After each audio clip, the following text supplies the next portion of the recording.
கிறிஸ்துவுக்குள் அன்பாக அழைக்கப்பட்ட சகோதர சகோதரிகளே, நம்முடைய பிதாவாகிய தேவனாலும் நம்முடைய கர்த்தராகிய இயேசு கிறிஸ்துவின் நாமத்தினாலும் கிருபையும் சமாதானம் உண்டான வாழ்த்துகளோடு நாம் பாடத்துக்குள்ளே கடந்து போகலாம். சகோதர சொன்னமாக நம்ம பார்க்குற பாடத்துடைய தலைப்பு செய்தி, இன்றைய தேவ செய்தி, தெய்வீக ஒழுங்கில் கணவனும் மனைவியும். அந்த தலைப்பில் பார்க்க போகிறோம். அன்பு சகோதர தெய்வீக ஒழுங்கில் கணவனும் மனைவியும். அன்பு சகோதர இது எதுலேருந்து எடுக்கப்பட்ட செய்தின்னு பார்த்தீங்கன்னா 6th வால்யூம் 651 பக்கத்துலேருந்து 668 பக்கம் வரைக்கும், மற்றும் புது சிருஷ்டியின் குடும்பம் மற்றும் கடமை ஹெரால்ட், இதிலிருந்து எடுக்கப்பட்ட ஒரு தொகுப்பு. அன்பு சகோதர இதுக்கு ஆதார வசனமாக 1 கொரிந்தியர் 11ஆம் அதிகாரம் 3வது வசனத்தை ஆதாரமாக வாசிக்கிறோம்.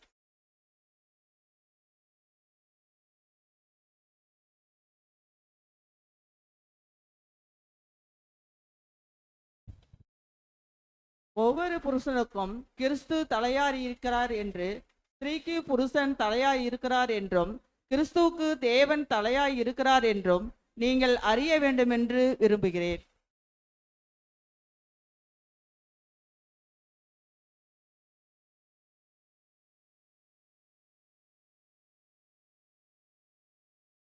திரும்ப வாசி சிஸ்டர். ஒவ்வொரு புருஷனுக்கும் கிறிஸ்து தலையாய் இருக்கிறார் என்றும், ஒவ்வொரு புருஷனுக்கும் கிறிஸ்து தலையா இருக்கிறார் என்றும், ஸ்திரீக்கு புருஷன் தலையாய் இருக்கிறார் என்றும், ஸ்திரீக்கு புருஷன் தலையா இருக்கிறார் என்றும், கிறிஸ்துவுக்கு தேவன் தலையாய் இருக்கிறார் என்றும் கிறிஸ்துவுக்கு தேவன் தலையா இருக்கிறார் என்றும் நீங்கள் அறிய வேண்டும் என்று விரும்புகிறேன். நீங்கள் அறிய வேண்டும் என்று விரும்புகிறேன் அப்படி சொல்லி பார்க்குறோம். அன்பு சகோதர ஒரு கணவன் மனைவிக்குள்ள உறவு, கணவன் மனைவிக்கு தலையா இருக்கிறார் என்றும், கணவனுக்கு கிறிஸ்து தலையா இருக்கிறார் என்றும், கிறிஸ்துவுக்கு தேவன் தலையா இருக்கிறார் என்றும் நான் பார்க்குறோம். பாருங்க, ஒரு ஆர்டர், ஒரு ஒழுக்கம், ஒரு ஒழுங்கு, இது திவ்ய ஒழுங்குன்னு சொல்லுவாங்க. இது எந்த காலத்திலையும் மாறாது. இது திவ்ய ஒழுங்கு, ஒரு ஆர்டர். அன்பு சகோதர இந்த ஆர்டர்ல கணவன் மனைவி இணைக்கப்படுறாங்க. சகோதர தேவனுடைய பாதையில் திட்டத்தில் பார்க்கும்போது எந்த வேலை செஞ்சாலும் அது ஒரு ஆர்டராக தான் இருக்கும். அன்பு சகோதர அதன் மூலியமாக நமக்கு சில ஆலோசனை கூட தேவன் நமக்கு தரதை நான் பார்க்குறோம். எந்த ஒரு வேலையை செய்தாலும் அதன் மூலியம் நமக்கு ஆலோசனை இருக்குது. பொதுவாகவே தேவனுடைய ஆவிக்குரிய அந்த விஷயத்தில் ஒரு ஒழுங்கு இருக்குதுங்க, ஒரு ஒழுக்கம் இருக்குது, ஒரு ஒழுங்கு இருக்குது அப்படி சொல்லி பார்க்கணும். பார்த்தீங்கன்னா இன்னைக்கு சாதாரண இப்போ ஆராதனை எடுத்துக்கலாம். இப்போ ஆராதனை எடுத்துட்டோம்னா எடுத்தோடனே நம்மளாம் ஒன்று சேர்ந்து ஒரு சப்ஜெக்ட் பார்த்து ஆராதனை பண்ணலான்னு சொல்லி ஒன்று கூட்டிட்டோம். ஆளாளுக்கு ஒன்று செஞ்சோமா, எனக்கு நான் தனியாக பாடிட்டு இருக்கிறேன், நீங்கள் தனியாக பேசிட்டு இருங்க, நான் தனியாக ஜவம் பண்ணிட்டு இருக்கிறேன் அப்படின்னு நல்லா மாறி மாறி ஆளாள் செஞ்சிட்டோமா. ஒரு ஒழுங்கு இல்லைங்களா? எப்படி ஒழுங்குன்னா, ஃபர்ஸ்ட் எடுத்தோடனே ஒரு பாடல் எல்லாம் எதிர்த்துன்னு பாடணும். அதுக்கப்புறம் ஜெபம், ஒருத்தர் ஒரு சகோதரர் ஜெபம் பண்ணார், அதுக்கு முன்னாடி ஒரு சகோதரர் எம்சி பண்ணுறாரு. இது ஒருங்கிணைக்கிறார், இந்த ஆராதனையை ஒருங்கிணைக்கிறாரு. ஒருத்தர் எம்சி பண்ணும்போது அவர் கூப்பிட்றாரு, ஒவ்வொருத்தரையாக கூப்பிட்றாரு, ஜெபம் பண்ண கூப்பிட்றாரு, பாடல் சொல்கிறாரு இல்லைங்களா? அதுக்கப்புறம் நமது விசுவாசம், காலை தியானம், மன்னா, சங்கீத வேத பகுதி, திரும்ப பாடல் இல்லைங்களா? இந்த மாதிரி பாடி திரும்ப ஒரு சிஸ்டம் படி கடைசியாக அந்த தேவச்செய்திக்குள்ளே நம்ம கடந்து வரதை நான் பார்க்குறோம். சகோதர இவராக தேவனுடைய விஷயத்தில் ஆவிக்குரிய வாழ்க்கையில் ஒரு ஒழுங்கு இருக்கிறத நான் பார்க்குறோம். அது போல தான் அன்பு சகோதர மாமிச குடும்பத்தில் கூட ஒரு ஒழுங்கு இருக்குது. நம்ம ஆவிக்குரிய குடும்பத்தை நம்ம அதிக சிந்தனையில் வச்சுருப்போம். புது சிஷ்யர்கள் நாம் மாம்ச குடும்பத்தில் நம்ம அதிக வேலை செஞ்சாலும் கூட சிந்தனை ரொம்ப சீரியஸாக இருக்கிறதுல தான் ஆவிக்குரிய சிந்தனையில் இருப்போம். அன்பு சகோதர ஆனால் எந்த அளவுக்கு நம்ம ஆவிக்குரிய குடும்பத்துக்கு பிரயாசம் எடுக்கிறோமோ அந்த அளவுக்கு நம் மாம்சத்து குடும்பத்துக்கும் நாம் பிரயாசம் எடுக்க வேண்டும். அன்பு சகோதர நம்முடைய திறமை, விழிப்புணர்வு, இது பிரயாசங்கள் எல்லாமே செய்யும்போது, வாஞ்சல் செய்யும்போது மாமிச குடும்பத்துக்கும் நம்ம அவ்வளோ இம்பார்ட்டன்ஸ் கொடுக்கறதில்ல, கொடுக்குறோம், ஆனால் அவ்வளவாக நம்ம கொடுப்பது இல்லை அப்படி சொல்லி பார்க்குறோம். சகோதர இதை பற்றி சகோதரர் 7ஆம் தூதர், நம்முடைய மூத்த சகோதரர் 7ஆம் தூதர் 6ஆம் தூதர் எப்படி சொல்றான்னு பார்த்தீங்கன்னா, மாம்ச குடும்பத்திற்கும் ஆவிக்குரிய குடும்பத்திற்கும் மூன்று அதிகாரங்கள் அத்தியாயங்கள் எழுதி வச்சிருக்கிறார். மாம்ச குடும்பத்துக்கு வந்து அத்தியாயம் 12, 13, 14 மாம்ச குடும்பத்துக்காக அவர் எழுதியிருக்கிறார். அதே போல ஆவிக்குரிய குடும்பத்துக்கு பார்க்கும்போது அத்தியாயம் 4, 5, 6 இது வந்து ஆவிக்குரிய குடும்பத்துக்காக அவர் எழுதியிருக்கிறார். பாருங்க, ஈக்குவலா இருக்குது. அப்ப மாம்ச குடும்பம் ஆவிக்குரிய குடும்பமும் சரிசமமா இருக்குது. நம்ம சபை ஆக வேண்டும் என்றால் கூட, ஆவிக்குரிய வாழ்க்கை ஜெயிக்க வேண்டும் என்றால் கூட, அதற்கான வேலை இந்த உலகத்தின் மாம்ச வாழ்க்கை குடும்பத்தில் தான் இருக்குது. இங்க நம்ம இந்த தகுதியானதான் அதுல போய் என்ட்ரா முடியும் இல்லைங்களா? சகோதர சொல் அப்படி இருக்கும்போது சகோதரர் 7ஆம் தூதர் வந்து அவருடைய தொகுப்புல வந்து இதை எழுதியிருக்க நான் பார்க்குறோம். சகோதர சொல் சரி, ஒரு வசனம் வாசிக்கலாம். 1 தீமோத்தேயு 3ஆம் அதிகாரம் 5ஆம் வசனம். ஒருவன் தன் சொந்த குடும்பத்தை நடத்த அறியாதிருந்தால் தேவனுடைய சபையை எப்படி விசாரிப்பான்? சகோதர சொல்ல பாருங்க, வசனம் சொல்லுது, ஒருவன் சொந்த குடும்பத்தை நடத்த அறியாதிருந்தால் தேவனுடைய சபை எப்படி விசாரிப்பான். பாருங்க, ஆவிக்குரிய வாழ்க்கைக்கும் மாமிச வாழ்க்கைக்கும் இணைக்கிறார் பாருங்க. ஆவிக்குரிய குடும்பத்துக்கோ மாம்ச குடும்ப இணைப்பு ஏற்படுத்த பாருங்க. ஒருவன் தன் சொந்த குடும்பத்தை அறியாதிருந்தான், சொந்த குடும்பத்தை வந்து ஒரு கணவன் ஒரு சகோதரன் சரியா வழி நடத்திட்டா ஆவிக்குரிய சபை எப்படி வழி நடத்த முடியும்? அதான் சொல்றாரு. அப்ப பாருங்க, ஆவிக்குரிய சபையை வழி நடத்துறதுக்கு எது தேவைப்படுதுன்னா, சொந்த குடும்பத்தை வந்து ஒரு மாடலா வைக்கிறாரு. நீங்க சொந்த குடும்பத்தை எப்படி வழி நடத்துறீங்களோ அதுபோல ஆவிக்குரிய குடும்பத்தை நீங்க வழி நடத்த முடியும் அப்படின்ட்டு சொல்றதை நான் பார்க்குறேன். சகோதர சொல் அப்படி பார்க்கும்போது ஒருவன் ஆவிக்குரிய வாழ்க்கையில் நன்றாக இருக்க வேண்டும் என்றால் தன்னுடைய சொந்த குடும்பத்தை அவன் கவனிக்க வேண்டும். அன்பு சகோதர சொல்ல பார்த்தீங்கன்னா, வேதத்தில் கூட பார்த்தீங்கன்னா எபேசு எழுதின நிருபங்கள், கொரிந்து நிருபங்கள், பரிசுத்த பேதுரு எழுதின புத்தகங்கள் இதெல்லாம் பார்க்கும்போது குடும்பத்து ஆவிக்குரிய குடும்பத்துக்கும் மாம்ச குடும்பத்துக்காகவும் அதிகமாக எழுதியிருக்கிறத நம்ம பார்க்குறோம். சகோதர சொல்ல இவராக தேவன் வந்து இந்த குடும்பங்களை வடிவமைத்திருக்கிறார். மாமிச குடும்பத்துக்கும் ஆவிக்குரிய குடும்பத்துக்கு நிறைய தொடர்பு இருக்குது அப்படின்னு சொல்லி பார்க்குறோம். நம்ம ஆவிக்குரிய குடும்பத்தில் எப்படி இருப்போம்னு பார்த்தீங்கன்னா, ரொம்ப சீரியஸாக இருப்போம். இது செஞ்சால் சரியா, இது செஞ்சால் தப்பா, இது செய்யலாமா வேணாமா, இதை நான் பண்ணிட்டு தப்பா, இப்படி நினைக்கிறேன் தப்பா, ஐயோ நான் இது மாதிரி செய்யக்கூடாது, ஒரு பயம், ஒரு நடுக்கம், இது மாதிரிலாம் நமக்குள்ள இருக்கிறத நம்ம பார்க்குறோம். ஆனால் மாம்ச குடும்பத்தில் எப்படி வேணாலும் மனமோன போக்கில் நம்ம வாழ்த்துட்டு இருக்கிறோம். சகோதர சொல்ல அப்படி இல்லை. ஒரு புது சிருஷ்டி, உலக ஜனங்களை பற்றி நான் பேசலை, ஒரு புது சிருஷ்டி ஆவிக்குரிய வாழ்க்கைகளை உள்ள போற ஒரு புது சிருஷ்டி தன்னுடைய மாமிச வாழ்க்கையை மாமிச குடும்பத்தை முதலாவது கவனிக்க வேண்டும். சகோதர சொல்ல 1 தீமோத்தேயு 3ஆம் அதிகாரத்திலே 4ஆம் வசனம் வாசிங்க. தன் சொந்த குடும்பத்தை நன்றாய் நடத்துகிறவனும் தன் பிள்ளைகளை சகல நல்லொழுக்கம் உள்ளவர்களாய் கீழ்ப்படிய பண்ணுகிறவனுமாய் இருக்க வேண்டும். பாருங்க, குடும்பம் பிள்ளைகள் இதெல்லாமே அந்த ஆவிக்குரிய வாழ்க்கைக்கு சொல்லப்பட்ட விஷயமா இருக்குது. இதுல தான் வந்து அவங்க தேர்வாரம் இங்கே தான் இருக்குது. தேர்வு செலெக்ஷன் கமிட்டி இங்கே தான் இருக்குதுங்க தேவனுடைய பார்வையில். சகோதர சொல்ல இன்னும் அதுல 2ஆம் வசனம் கூட வாசிங்க திரும்ப. ஆகையால் கங்காணியானவன் குற்றம் சாட்டப்படாதவனும் ஒரு சபை நடத்துறது கூட எப்படி இருக்கணும்னா குற்றம் சாட்டப்படாதவரும் ஒரே மனைவியை உடைய புருஷன். அதுக்கு தான் சொன்ன ஒரே மனைவியை உடைய புருஷன் சொல்றாரு. அப்ப பாருங்க, ஒரு ஆவிக்குரிய குடும்பத்துல இணைக்கணும்னா மாம்ச குடும்பத்தை சேர்த்து பார்க்குறாரு. அப்போ நீங்கள் ஒய்ஃப் மூலம் கூட வாட்ச் பண்ணுறாரு. சகோதரத்தில் ஒரே மனைவி உடையவனும் அப்படின்றத நம்ம சொல்கிறத நம்ம பார்க்குறோம். ஜாக்கிரதை உள்ளவனும் தெளிந்த புத்தி உள்ளவனும் யோகியதை உள்ளவனும் அந்நியரை உபசரிக்கிறவனும் போதக சமர்த்தனுமாய் இருக்க வேண்டும். சரிங்க, அன்பு சகோதர சொல்லி இவ்வாறாக இந்த மாம்ச குடும்பத்தில் உள்ள ஒழுங்குகளை வந்து நாம் சரியான ரீதியில் அறிந்து கொள்ளணும். சரியான வகையில் வந்து இந்த மாம்ச குடும்பத்தில் உள்ள ஒழுங்குகளை அந்த சிஸ்டத்தை வந்து நம்ம சரியாக தெரிஞ்சுக்கணும் அப்படி சொல்லி பார்க்குறோம். இன்னும் சொல்ல போனால் இந்த மாம்ச குடும்பத்தை வழிநடத்துவதற்கு அநேக விஷயங்கள் இருக்குது. ஆனால் தேவன் இந்த மாமிச குடும்பத்தை வழிநடத்த, அதாவது குறிப்பாக கணவன் மனைவிக்கு என்று சில கோட்பாடுகளை கொடுத்திருக்கிறார். நீங்க அந்த கோட்பாடு தான் நான் பார்க்க போறோம். கணவன் மனைவிக்கு என்று சில கோட்பாடுகள், பிரமாணங்கள் அப்படின்னு சொல்லலாங்க. சகோதர சோர்ல கணவனுக்கு ஒரு கோட்பாடு, மனைவிக்கு ஒரு கோட்பாடு. கணவனுக்கு ஒரு பிரமாணம், மனைவிக்கு ஒரு பிரமாணம் கொடுத்திருக்கதை நாம் பார்க்கிறோம். அந்த பிரமாணம், அந்த கோட்பாடுகளை நாம் கண்டிப்பாக தெரிந்திருக்க வேண்டும் அன்பு சகோதர சோர்ல.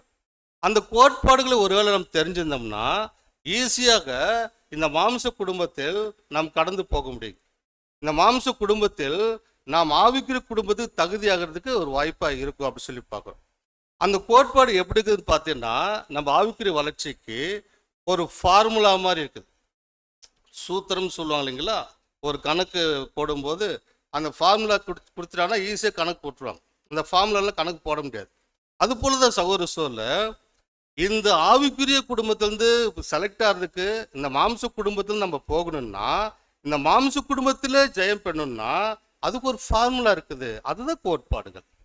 அந்த கோட்பாடுகளை நான் முதலாவது கண்டுபிடிக்க வேண்டும் அன்பு சகோதர சோர்ல. அந்த கோட்பாடு என்ன, அதுதான் இன்னைக்கு நான் பார்க்குற சப்ஜெக்ட். சரி, அப்படி இருக்கும்போது இப்போ கணவனுக்குள்ள வரலாங்க. ஃபர்ஸ்ட், கணவன் என்பவர் யார்? கணவன் என்றால் யார் அப்படின்னு கேட்டால் நம்ம என்ன சொல்லுவோம்? மனைவியுடையவன் கணவன் இல்லைங்களா? அவ்வளவுதானா? குடும்ப தலைவன் அவ்வளவுதானா? சரி, ஓகே, கரெக்ட். நீங்க சொல்றதெல்லாம் கரெக்டு தான். அன்பு சகோதர சொல்ல, கணவன் என்பவன் யார் அப்படின்னு சொல்லிட்டு அநேக விதமாக நம்ம சொல்லலாம் இல்லைங்களா? ஒவ்வொருத்தரும் ஒவ்வொரு வீட்லையும் கேட்டால் அவர் ஒவ்வொரு சகோதரியும் ஒவ்வொரு மாதிரி கணவனை பற்றி சொல்லுவாங்க இல்லைங்களா? கணவன் என்பவர் யாருன்னு கேட்டால் சொல்லுவாங்க. ஆனால் உண்மையில கணவன் என்பவன் யார் அப்படின்னு வேதம் சொல்லுதுன்னு பார்த்தீங்கன்னா சகோதர சொல்ல, 1 கொரிந்தியர் 11ஆம் அதிகாரம் 3ஆம் வசனம் வாசி.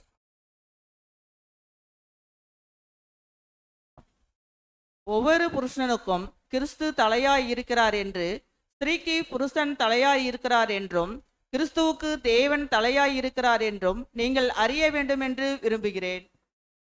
ஒவ்வொரு புருஷனுக்கும் கிறிஸ்து தலையா இருக்கிறார், மனைவிக்கு புருஷன் தலையா இருக்கிறார். அப்ப கணவன் என்பவன் யார் என்றால் மனைவிக்கு தலை.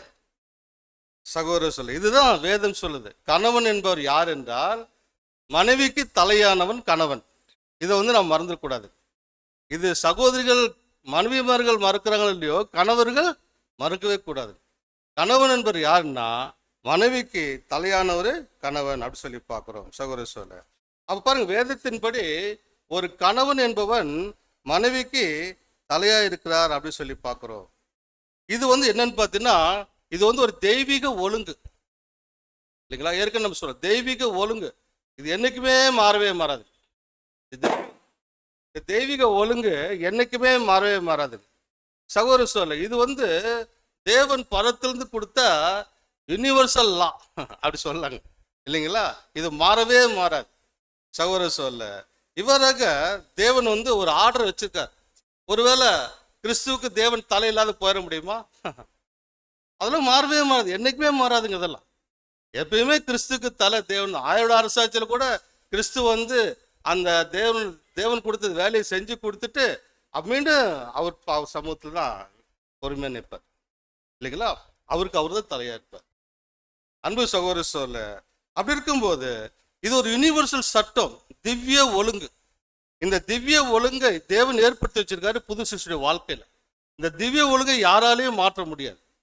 அப்படி இருக்கும்போது இந்த திவ்ய ஒழுங்கை கண்டிப்பாக நாம் கடைபிடித்தாக வேண்டும் அன்பு சகோதர சொல். சரி, இந்த திவ்ய ஒழுங்கின்படி பார்க்கும்போது மனைவிக்கு தலை கணவன். கணவன் யார் என்றால் மனைவிக்கு தலையாக இருக்கிறார் அப்படி சொல்லி பார்க்கிறோம். சரி, அப்ப தலையா இருக்கிறார்னா எப்படி தலையா இருக்கிறார் அப்படி சொல்லி பார்த்தீங்கன்னா சகோதர சொல்ல, 7ஆம் தூதன் 12ஆம் அத்தியாயத்துல எப்படி புது சிருஷ்டி புத்தகத்தை எப்படி சொல்றான்னு பார்த்தீங்கன்னா,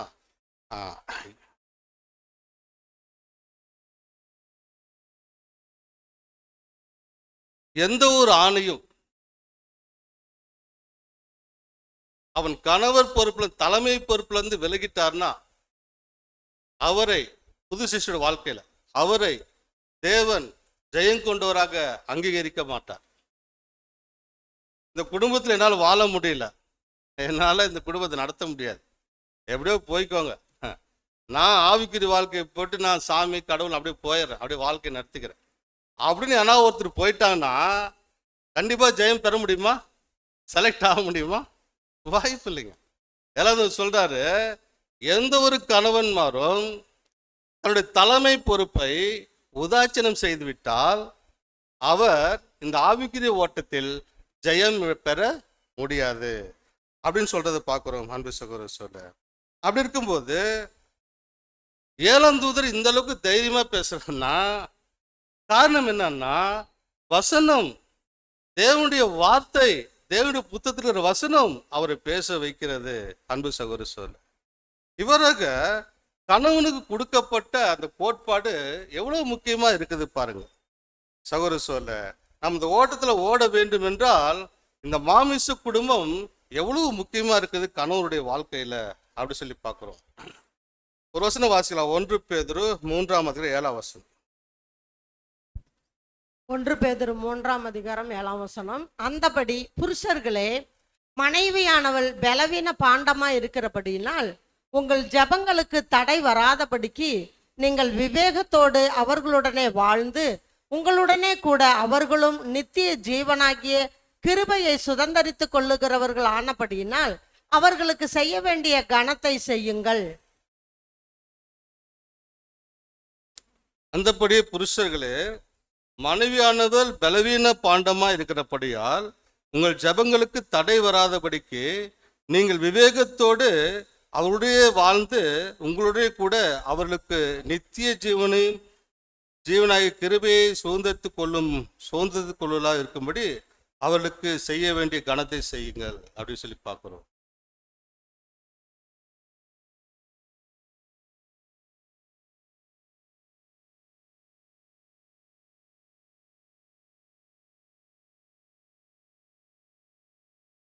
சௌரசோல பாருங்க, அந்தபடியே புருஷர்களே, மனைவிகள் பலவீன பாண்டமா இருக்கிறபடியால் உங்கள் ஜெபங்களுக்கு தடை வராதபடிக்கு நீங்கள் விவேகத்தோடு அப்படி சொல்றாரு. சகோதர இதில் நாம் கண்டுபிடிக்க வேண்டியது என்னன்னா, விவேகத்தோடு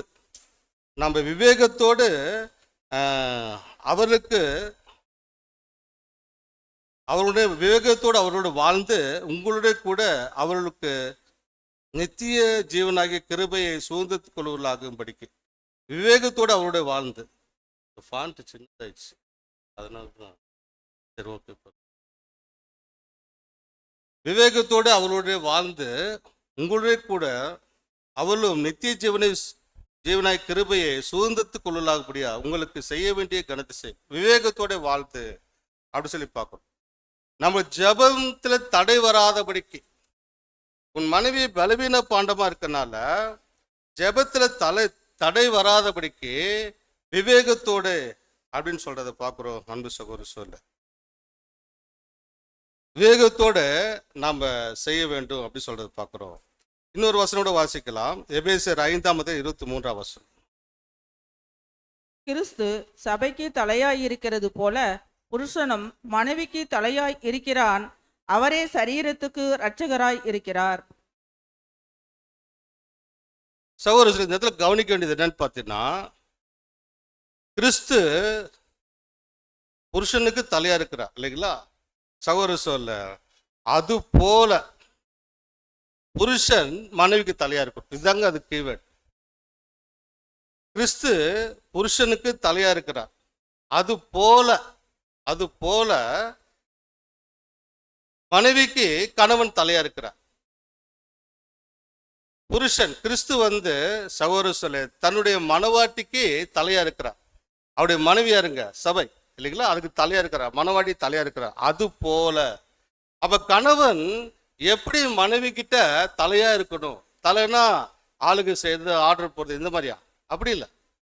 கிறிஸ்து எப்படி புருஷனுக்கு தலையா இருக்கிறாரோ அது போல, கிறிஸ்து எப்படி சரீரமான சபைக்கு தலையா இருக்கிறாரோ அது போல கணவன் தன் சரீரமான மனைவிக்கு தலையா இருக்கிறார். அப்ப கிறிஸ்து அந்த சரீரமான சபை எப்படி வழி நடத்துறாரு அதே போல கணவன் அந்த சரீரமான மனைவிக்கு வழி நடத்தணும். சகோதரர் இதுதான் சொல்றத ரகசியம் சொல்லி பார்க்கிறோம். அப்ப சரீரமான சபைக்கு கிறிஸ்து வந்து தலையா இருக்கிறது போல கணவன் தலையா இருக்கணும்னு சொல்லி பார்க்கிறோம். இன்னும் 25ஆம் வசனம் வாசிங்க. அதுல 25. புருஷர்களே உங்கள் மனைவிகளில் அன்பு கூறுங்கள், அப்படியே கிறிஸ்துவும் சபையில் அன்பு கூர்ந்து. புருஷர்களே உங்கள் மனைவியில் அன்பு கூறுங்கள், அப்படியே கிறிஸ்துவும் அன்பு கூர்ந்து. கிறிஸ்து சபையிட்ட அன்பு கூர்ந்தாரா இல்லையா? நம்மள அன்பு கூர்ந்தாரா இல்லையா? கூறார் இல்லைங்களா? அவருடைய மனைவிட்டு அன்பு கூறார், தன் மனவாட்டிட்டு அன்பு கூறார் கிறிஸ்து. புருஷர்களே உங்கள் மனைவிடத்தில் அன்பு கூறுது போல, இல்ல கிறிஸ்து அன்பு கூறுது போல புருஷர்களை நீங்களும் உங்க மனைவிடத்தில் அன்பு கூறுங்கள் அப்படி சொல்றது பார்க்கிறோம். அதுல 26ஆம் வசனம் வாசி. தாம் அதை திருவசனத்தை கொண்டு தண்ணீர் முழுக்கினால் சுத்திகரித்து பரிசுத்தமாக்குகிறதற்கும். திருவசனத்தை கொண்டு தண்ணீர் முழுக்கினால் சுத்திகரித்து பரிசுத்தமாக்குகிறதுக்கும் அப்படி சொல்லி பார்க்கிறோம். சகோதர சொல்ல பாருங்க, அவர் பரிசுத்தர் இல்லைங்களா? தன் மனைவிய சபைய சரி பண்றாரு. நாம பாவிகள் இல்லைங்களா? நாம தகுதி அந்த பரிசுத்திற்கு சமமான நாம இல்லை. ஆனா திருவசனத்தை கொண்டு தண்ணீர் மணிகளால் சுத்திகரித்து நம்மளை ரெடி பண்றாருங்க அந்த மணவாளன். அப்படி இருக்கும்போது கணவன், தலைக்குரிய அந்தஸ்தை பெற்ற கணவன் தன் மனைவிக்கு செய்ய வேண்டிய காரியங்கள் என்னென்ன? தன் மனைவி கணவனை சார்ந்து இருக்கும் போது கணவன் தன் மனைவி எப்படி வழிநடத்த வேண்டும் என்பதை கூட நாம் தெரிஞ்சுக்கணும். அன்பு சகோதர சொல்ல இவ்வாறாக கிறிஸ்து அன்பு கூர்ந்திருக்கார் சபைக்கு என்னும் போது கணவன் மனைவிடத்தில் அன்பு கூற வேண்டும். இப்போ நம்ம தேவன்கிட்ட பிரேயர் பண்றோம். அவர் ஒருவேளை ரொம்ப ரஃப் அண்ட் டஃபா இருந்தாரோ, இல்ல கர்த்தரா இயேசு கிறிஸ்து நம்முடைய மனவாளன் நமக்காக பரிந்து பேச ரஃப் அண்ட் டஃபா நம்மகிட்ட இருந்தாரு வச்சுக்கோல, நம்ம தாங்குவோமா? தாங்க மாட்டோம். சகோதர சொல்ல நம்மிடத்துல அன்பு கூறார். நாம ரொம்ப மோசமா இருக்கிறோம், நம்ம பாவி, நம்ம அசிங்கம், அருவருப்பு எல்லாமே நம்மள்ட்ட இருக்குது. ஆனா என் மனைவிட்டு அன்பு கூறார், தன் மனைவிட்டு அன்பு கூறார் மனவாளன் இயேசு கிறிஸ்து. அது போல தன் மனைவி பலவீன பாண்டமா இருக்கிறபடியால், அது முக்கியங்க. உலகத்துல சமம் அப்படின்னாங்க, ஆணு பெண்ணு சமம்னு சொல்லுவாங்க. அது தூக்கி ஓரமா போட்டுருங்க. வேதம் சொல்லுது ஆணுக்கு பெண் சமம் அல்ல, அவள் பலவீன பாண்டம், அவர் துணை தான். சகோதர சொல்ல அப்படி இருக்கும்போது அவர் எப்படி இருக்குன்னு பார்த்தீங்கன்னா, கணவர் தன் மனைவிக்கு அன்பு காட்டணும். எப்படி கிறிஸ்து அன்பு கூர்ந்தார் அது போல அன்பு காட்டணும். அன்பு சகோதர சொல்ல அதுல 27 வசனம் அடுத்த வருஷம். கரைதிரை முதலானவைகள் ஒன்றும் இல்லாமல் பரிசுத்தமும் பிழையற்றதுமான மகிமையுள்ள சபையாக அதை தமக்கு முன் நிறுத்தி கொள்ளுவதற்கும் தம்மை தாமே அதற்காக ஒப்பு கொடுத்தார். சகோதர சொல்ல கரைத்திரை இல்லாத பரிசுத்தமாக்குறார், தம்மைத்தாமே ஒப்பு கொடுத்தார் சொல்லி பார்க்கிறோம்.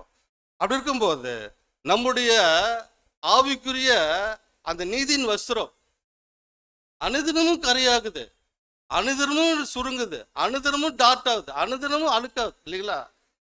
இந்த கரைதிரையான அந்த நீதியின் வஸ்திரத்தை நாம கர்த்தர் ஜெபத்தின் மூலியமா பேசும்போது சுத்திகரிச்சுட்டே இருக்கிறார்.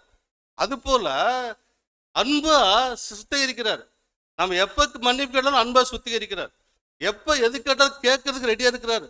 அப்படி இருக்கும்போது அந்த மணவாளன் தன் மனைவிட்டு அன்பு கூறுது போல நம்ம கூட தன்னுடைய மனைவி பலவீன பாண்டமா இருக்கிறனால அவளுக்கு சமமா நினைக்காம அவளை நாம் தயார் செய்ய வேண்டும், அவளை மனதை நன்கு உணர்ந்து கொள்ள வேண்டும். சகோதர சொல்ல இவராக அவளை நாம் தகுதிப்படுத்த வேண்டும். ஒரு கணவன் கொடுக்கப்பட்ட ஒரு வேலையா இருக்கிறது அப்படி சொல்லி பார்க்கிறோம்.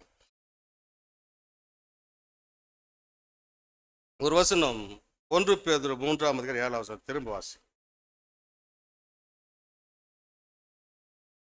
அந்தபடி புருஷர்களே, மனைவியானவள் பலவீன பாண்டமாய் இருக்கிறபடியினால் உங்கள் ஜெபங்களுக்கு தடை வராதபடிக்கு நீங்கள் விவேகத்தோடும் அவர்களுடைய வாழ்ந்து உங்களுடைய கூட அவர்களும் நித்திய ஜீவனாகிய கிருபையை சுதந்திரித்துக் கொள்கிறவர்கள் ஆனபடியினால் அவர்களுக்கு செய்ய வேண்டிய கணத்தை செய்யுங்கள்.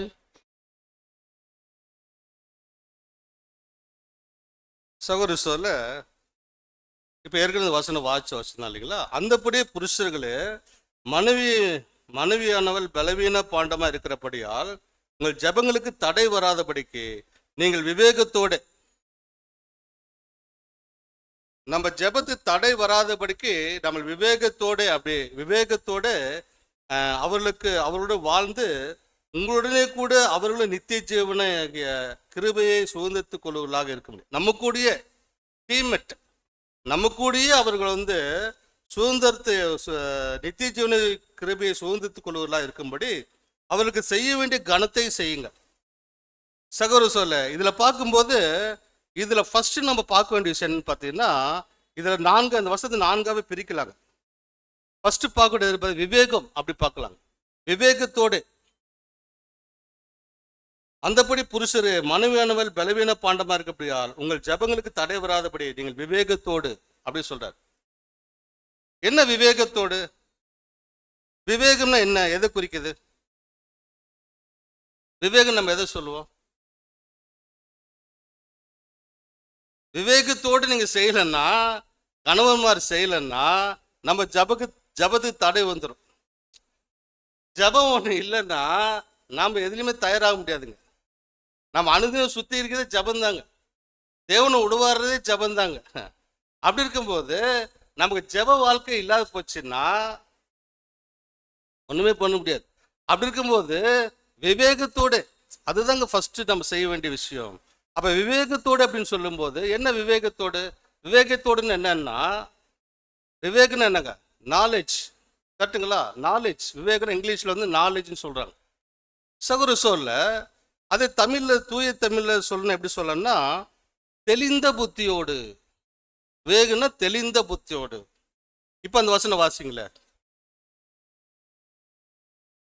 அந்தபடி புருஷர்களே மனைவியானவள் பலவீன பாண்டமா இருக்கிறபடினால் உங்கள் ஜெபங்களுக்கு தடை வராதபடிக்கு. போதுங்க. மனைவியானவள் பலவீன பாண்டமா இருக்கிறபடியால் உங்கள் ஜெபங்களுக்கு தடை வராதபடிக்கு விவேகத்தோடு தெளிந்த புத்தியோடு அப்படின்னு சொல்றது நான் பார்க்கிறோம். சகோதர சொல்ல அப்ப பாருங்க, கணவன் தெளிந்த புத்தியா இருக்கணும். எப்படி கர்த்தரா இயேசு கிறிஸ்து மனைவிட்ட, தன் சபையிட்ட விவேகத்தோடு தெளிந்த புத்தியாக வழிநடத்தி கொண்டிருக்காரோ அது போல நாம் இருக்கணும் அப்படி சொல்லி பார்க்கிறோம். சகோதர சொல்ல கண்மூடித்தனமாக நீ கிறிஸ்தவர்லாம் இருக்காங்க பார்த்தீங்களா, பெயர் கிறிஸ்தவர் கண்மூடித்தனமாக தேவனை தொழுது கொண்டுக்கிறாங்க, அவன் மனப்போன போகல பண்ணிட்டுக்கிறாங்க. அந்த மாதிரி இல்லைங்க சகோதர. அது போலதான் உலகமும் கண்மூடித்தனமா வாழ்ந்துட்டு இருக்குது. ஆனா கணவர் எப்படி இருக்குன்னு பார்த்தீங்கன்னா தெளிந்த புத்தியோட. தெளிந்த புத்தினா எப்படி சகோதர சொல்ல? நம்முடைய ஆண்டவர் கர்த்தரா இயேசு கிறிஸ்து தன் சபையை பத்தின முழு அறிவும் தெரிஞ்சிருக்கிறார். தன் சபையுடைய பலம் என்ன, பலவீனம் என்ன தெரிஞ்சிருக்கிறார். நம்ம சபைக்கு என்ன முடியும் முடியாது தெரிஞ்சு ஒவ்வொருத்தரையும் நான் தெரிஞ்சிருக்கார் இல்லைங்களா? சபை அங்கங்கள் ஒவ்வொருத்தரும் நம்ம தேவன் கர்த்தர் நம் மனவாளன் தெரிஞ்சிருக்கிறார்.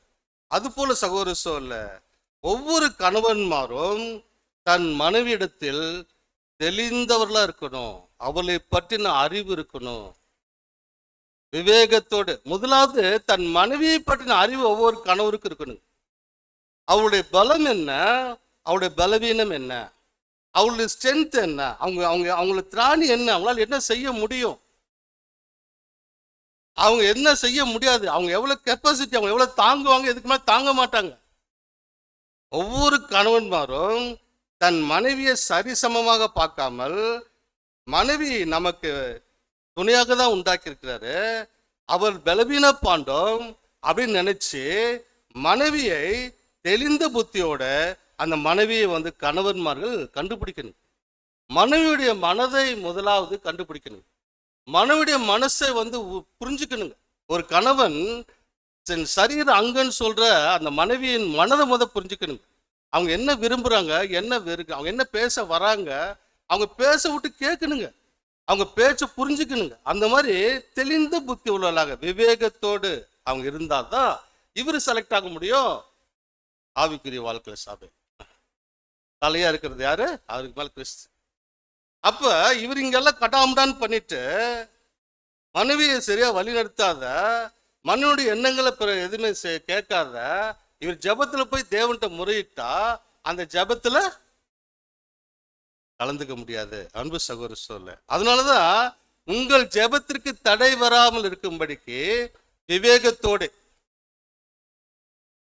சகோதர சொல்ல, விவேகத்தோட ஜெபம் பண்ணுங்கள், விவேகத்தோட இருங்கள் சொல்றதை நான் பார்க்கிறோம். நீதிமொழிகள் 14:12 வாசி.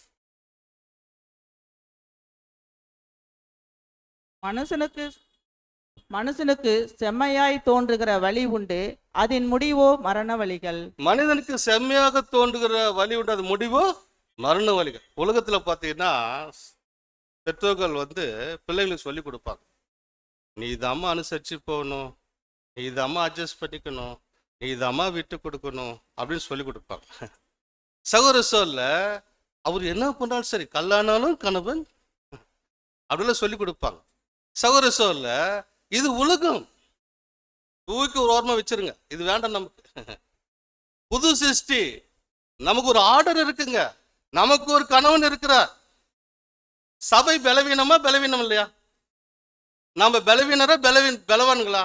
கிறிஸ்து மணவாளனை விட நம்ம பலவீனர்கள். மணவாள் நம்ம சமமா? இல்ல.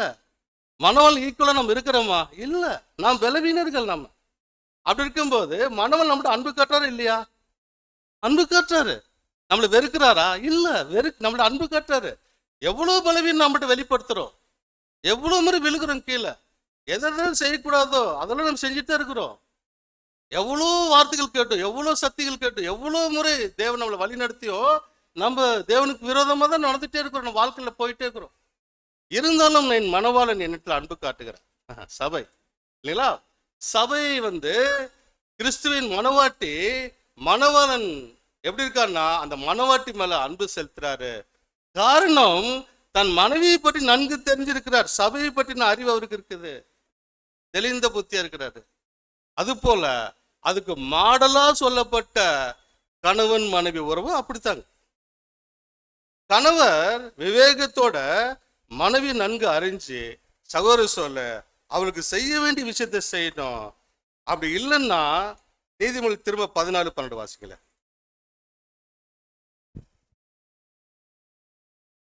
மனுஷனுக்கு செம்மையாய் தோன்றுகிற வழி உண்டு, அதன் முடிவோ மரண வழிகள். மனுஷனுக்கு செம்மையாய் தோன்ற வழி உண்டு, அது முடிவோ மரண வழிகள். சகோதர சொல்ல இதெல்லாம் நமக்கு நல்லதே படுது.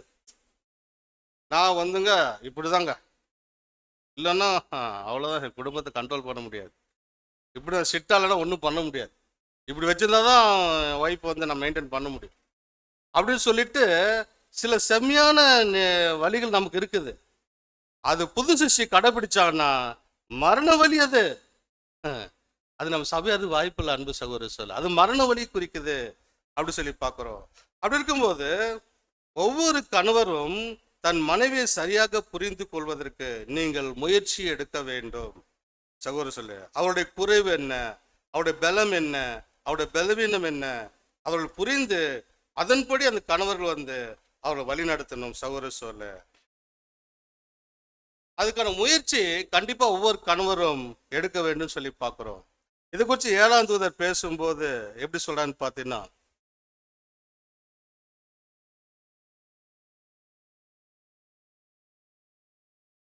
மனைவி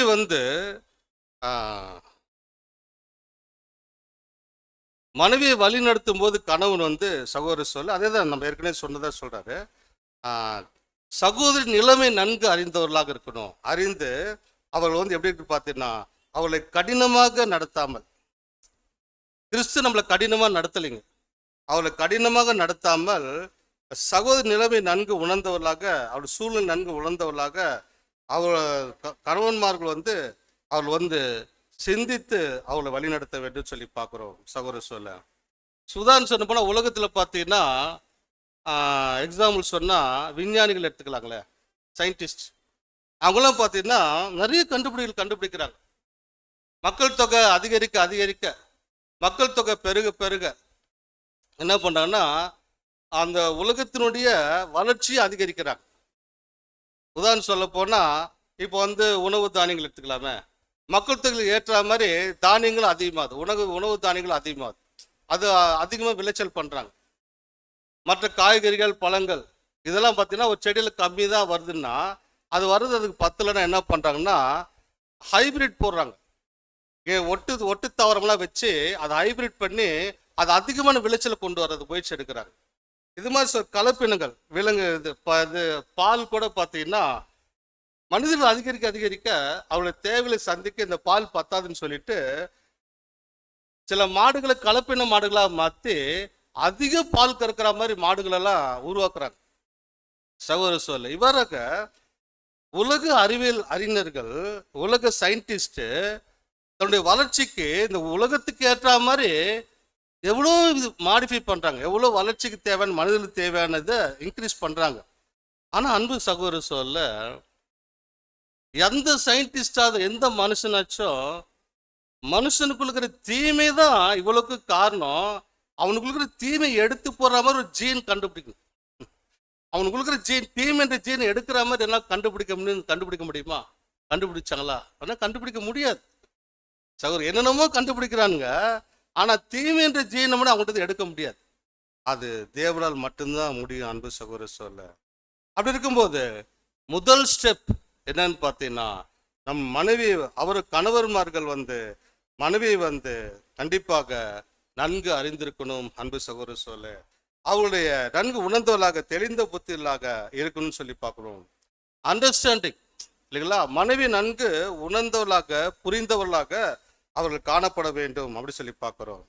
இவராக அவர் தன் மனைவி நன்கு புரிந்திருந்தார் என்றால் இந்த ஆவிக்குரிய ஓட்டத்தை ஓடுவதற்கு வசதியா இருக்கு சொல்லி பார்க்கிறோம். இன்னும் சில இடத்துல பார்த்தீங்கன்னா கணவன் தனக்கு சமம்னு சொல்லி நினச்சிட்டு அவர்கள் என்ன பண்ணுவாங்கன்னா மனைவி தனக்கு ஈக்குவலாக நடத்துவாங்க. ஓ நீ இப்படி பண்ணுறியா, நான் பார் என்ன பண்ணுறப்பார். இதெல்லாம் உலகுங்க இல்லைங்களா?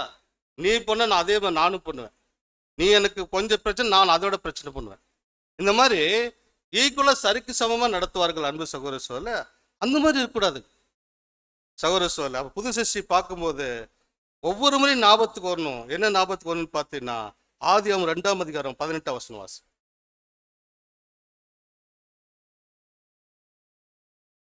ஆதியாகமம் 2ஆம் அதிகாரம் 18ஆம் வசனம். பின்பு தேவனாகிய கர்த்தர் மனுஷன் தனிமையாய் இருப்பது நல்லதல்ல, ஏற்ற துணையை அவனுக்கு உண்டாக்குவேன் என்றார்.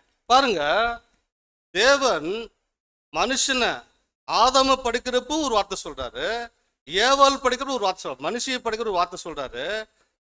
மனுஷியை படிக்கும் போது ஆதாமுடைய மனைவியை தேவன் உண்டாக்கும் போது என்ன சொல்றாரு பாருங்க, பின்பு தேவனாய் கர்த்தர் மனுஷன் தனிமையா இருப்பது நல்லதல்ல, அவனுக்கு ஏற்ற துணை அவனுக்கு உண்டாக்குவேன் என்றார். பாருங்க, மனுஷி எதுக்கு உண்டாக்கப்பட்டாரு? கணவருக்கு துணையாக. இத மனைவி மறுக்கிறாங்களோ இல்லையோ கணவர்மார்கள் மறக்க கூடாது. அவர்களுக்கு உலக சொல்லு லைஃப் பார்ட்னர் அப்படிங்கிறது அப்படி இல்லைங்க, துணையாக. மனைவி கணவனுக்கு துணை தாங்க, ஹெல்ப்மெட் இல்லைங்களா? அப்படிதான் சொல்லுவாங்க இல்லைங்களா, ஹெல்ப்மெட். கணவனுக்கு துணையாக தான் மனைவி தேவன் உண்டாக்கி இருக்கிறாரு. என் துணையாளர் அப்படின்னா கணவன் செய்யற எல்லா வேலைகளிலும் மனைவி துணையாக தான் இருப்பாங்க. மனைவி கணவனை இயக்க மாட்டாங்க, கணவன் செய்யற எல்லா வேலையும் மனைவி துணையாக தான் இருக்கணும் சகோதர. இதை குறித்து 7ஆம் தூதனுடைய புது சிருஷ்டியில ஒரு இது பார்க்கலாம். ஸ்லைடு 1 போடுங்க.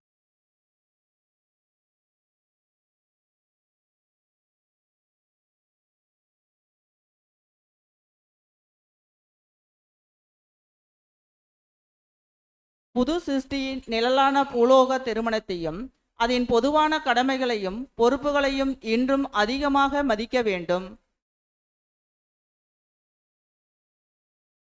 புது சிருஷ்டி நிழலான பூலோக திருமணத்தை அதன் பொதுவான கடமை பொறுப்புகளை இன்று அதிகமாய் மதிக்க வேண்டும். பாருங்க, 7ஆவது சொல்றாரு புது சிருஷ்டி நிழலான பூலோக திருமணம். அப்ப அந்த மணவாளன் மணவாட்டி சபை மற்றும் கிறிஸ்து அது நிஜம். இது நிழலான திருமணம், கணவன் மனைவி உறவு நிழலான திருமணம். திருமணத்தையும் அதன் பொதுவான கடமைகளும், அது ஒரு கடமையெல்லாம் இருக்குதுங்க, அது கடமைகளும் பொறுப்புகளையும் என்று அதிகமாக மதிக்க வேண்டும். ஆவிக்குரிய வாழ்க்கைக்கு வந்ததுக்கு அப்புறம் குடும்பத்தை மதிக்காத நம்ம ஆவிக்குரிய வாழ்க்கையில் ஓடுறது நடக்காது காரியங்க. ஃபர்ஸ்ட் குடும்பத்தில் நம்ம செலக்ட் ஆகணுங்க. தகுதியாகிற இடமே குடும்பம் தாங்க சகோதர சோழ. அப்படி இருக்கும்போது பொதுவான கடமைகளும் பொறுப்புகளையும் இன்று அதிகமாக மதிக்க வேண்டும். அப்புறம் வாசிங்க. ஏனெனில் அவர்கள் அது கிறிஸ்துவுக்கும் அவருடைய சபைக்கும் இடையிலுள்ள மெய்யான திருமண உறவை குறிக்கிறது. பாத்தீங்களா? ஏனெனில் அவர்கள் அது கிறிஸ்துவுக்கும் அவருடைய சபைக்கும் இடையில உள்ள மெய்யான திருமண உறவை குறிக்குது. இந்த திருமண உறவு எப்படி குறிக்குதுன்னா, அது கிறிஸ்துவுக்கும் அவருடைய சபைக்கு இடையே உள்ள மெய்யான திருமண உறவை குறிக்கிறது என்பதை அவர்கள் ஏற்றுக்கொண்டு இருக்கிறார்கள். புது சிருஷ்டிகள் ஏற்றுக்கொண்டு இருக்கிறார்கள். ஏற்றுக்கிறோமா? நம்ம எல்லாரும் மைண்ட்ல இதற்கு ஏற்றுக்கலாம் கூட நினைச்சுக்கணும்.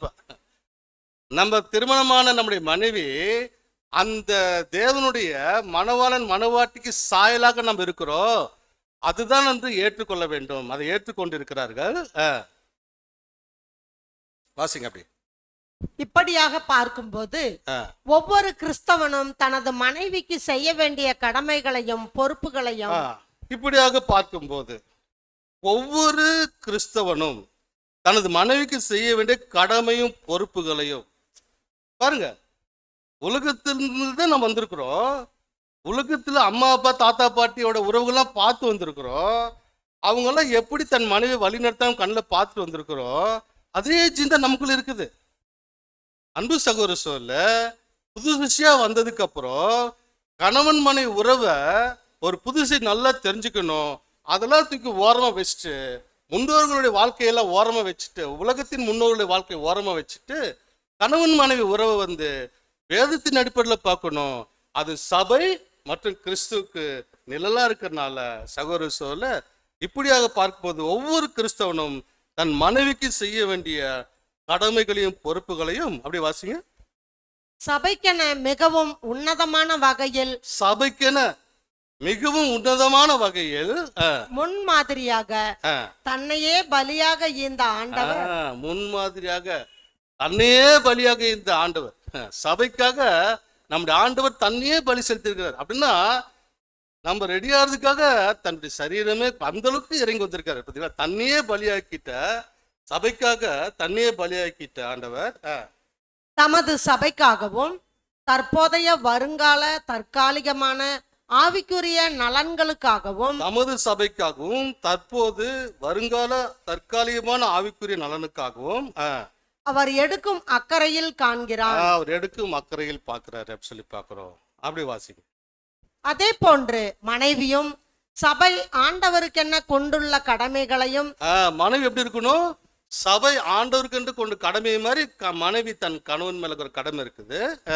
பொறுப்புகளையும் உணர்ந்து பார்க்கும்போது அவளுடைய புருஷனுக்கு அவளுடைய துணையாக உள்ள உறவில் ஒரு மனைவியின் உன்னதமான நோக்கத்தை அவள் காண்கிறாள். ஒரு புது சிஷ்டி மனைவி என்ன நினைக்கிறா, அவளுடைய புருஷனுக்கு அவளுடைய துணையாக உள்ள உறவில், துணையான உறவுங்க இது, துணையான உறவில் ஒரு மனைவியின் உன்னதமான நோக்கத்தை அவள் காண்கிறாள். ஒரு மனைவியோட உன்னதமான நோக்கம், உங்க நோக்கம் என்ன? மனைவியோட நோக்கம் என்னன்னு பார்த்தீங்கன்னா, கணவருக்கு நீங்கள் துணையாளராக இருக்கிறீங்க சகோதர சொல்ல. ஏன்னா ஒரு மனைவியை கணவன் எப்படி பார்க்கிறாருன்னா, பர்ஃபெக்டா எதிர்பார்க்கிறார். இப்படின்னா இப்படி இருக்கணும், நீ இப்படின்னா செய்யணும், நீ அப்படி எதிர்பார்க்கிறார். சகோதர சொல்ல, நம்முடைய மணவாளன் பரிபூர்ணவர். அவருடைய மணவாட்டி சபை பரிபூர்ணமா? அபூர்ணமானவர்கள். நம்மள்கிட்ட நம் மணவாளன் எப்படி நடந்துக்கிறாரு? அப்படி பார்க்கும்போது நாமளே அபூர்ணமானவங்க. நம்முடைய மனைவிட்ட நம்ம எப்படி எதிர்பார்க்கணும்? அபூர்ணமானவருடைய மனதில் வச்சுட்டு எதிர்பார்க்கணும். அவங்கள்ட்ட பர்ஃபெக்டா எதிர்பார்க்க கூடாது. அவங்களோட பலம் என்ன, பலவீனம் என்ன உணர்ந்தவர்களாக நாம் காணப்படணும். நல்ல தெளிந்த புத்தியோட நல்லா புரிஞ்சுக்கணும் சகோதர சொல்ல, விவேகத்தோட. என் மனைவிக்கு இவ்வளவுதான் புரியும், என் மனைவி இவ்வளவுதான் செய்வாங்க, என் மனைவி இதான் புரிஞ்சுக்கிற கெப்பாசிட்டி, என் மனைவி இதெல்லாம் செய்வாங்க. அப்படி ஒரு மனைவியை பத்தின முழு அறிவு அந்த கணவனுக்கு இருக்கணுங்க. எப்படி சபையை பற்றி முழு அறிவு கர்த்தருக்கு இருக்குதோ அது போல மனைவி பற்றி முழு அறிவு வந்து அந்த சபைக்கு இருக்குன்னு சொல்லி பார்க்கிறோம். ஆடி வாசி சிஸ்டர். ஆனால் கிறிஸ்துவின் சிந்தையுள்ளவர்களை தவிர மற்றவர்களால் இந்த விசேஷித்த உறவுகளையும் அவைகளை சரியான முறையில் நடைமுறைப்படுத்துவதையும் தெளிவாக பார்க்க இயலும் என்று நாம் எதிர்பார்க்க முடியாது. பாத்தீங்களா சொல்றாரு பாருங்க. ஆனால் கிறிஸ்துவின் சிந்தை உள்ளவர்களை தவிர பாத்தீங்களா என்ன பாயிண்ட் பாத்தீங்களா? ஆனால் கிறிஸ்துவின் சிந்தை உள்ளவர்களை தவிர அப்படின்னா புது சிருஷ்டிகளை தவிர, சத்தியத்தில் இருக்கிற சகோதரர் நம்மளை தவிர உலகத்துக்கு தெரியாது, உலகம் புரியாது. உலகத்தின் வழி நடத்துற உலகத்தின் அதிபதி வேற மாதிரி வழி நடத்திட்டு போயிட்டுக்கிறான். அதுல தான் நம்ம வந்திருக்கிறோம்.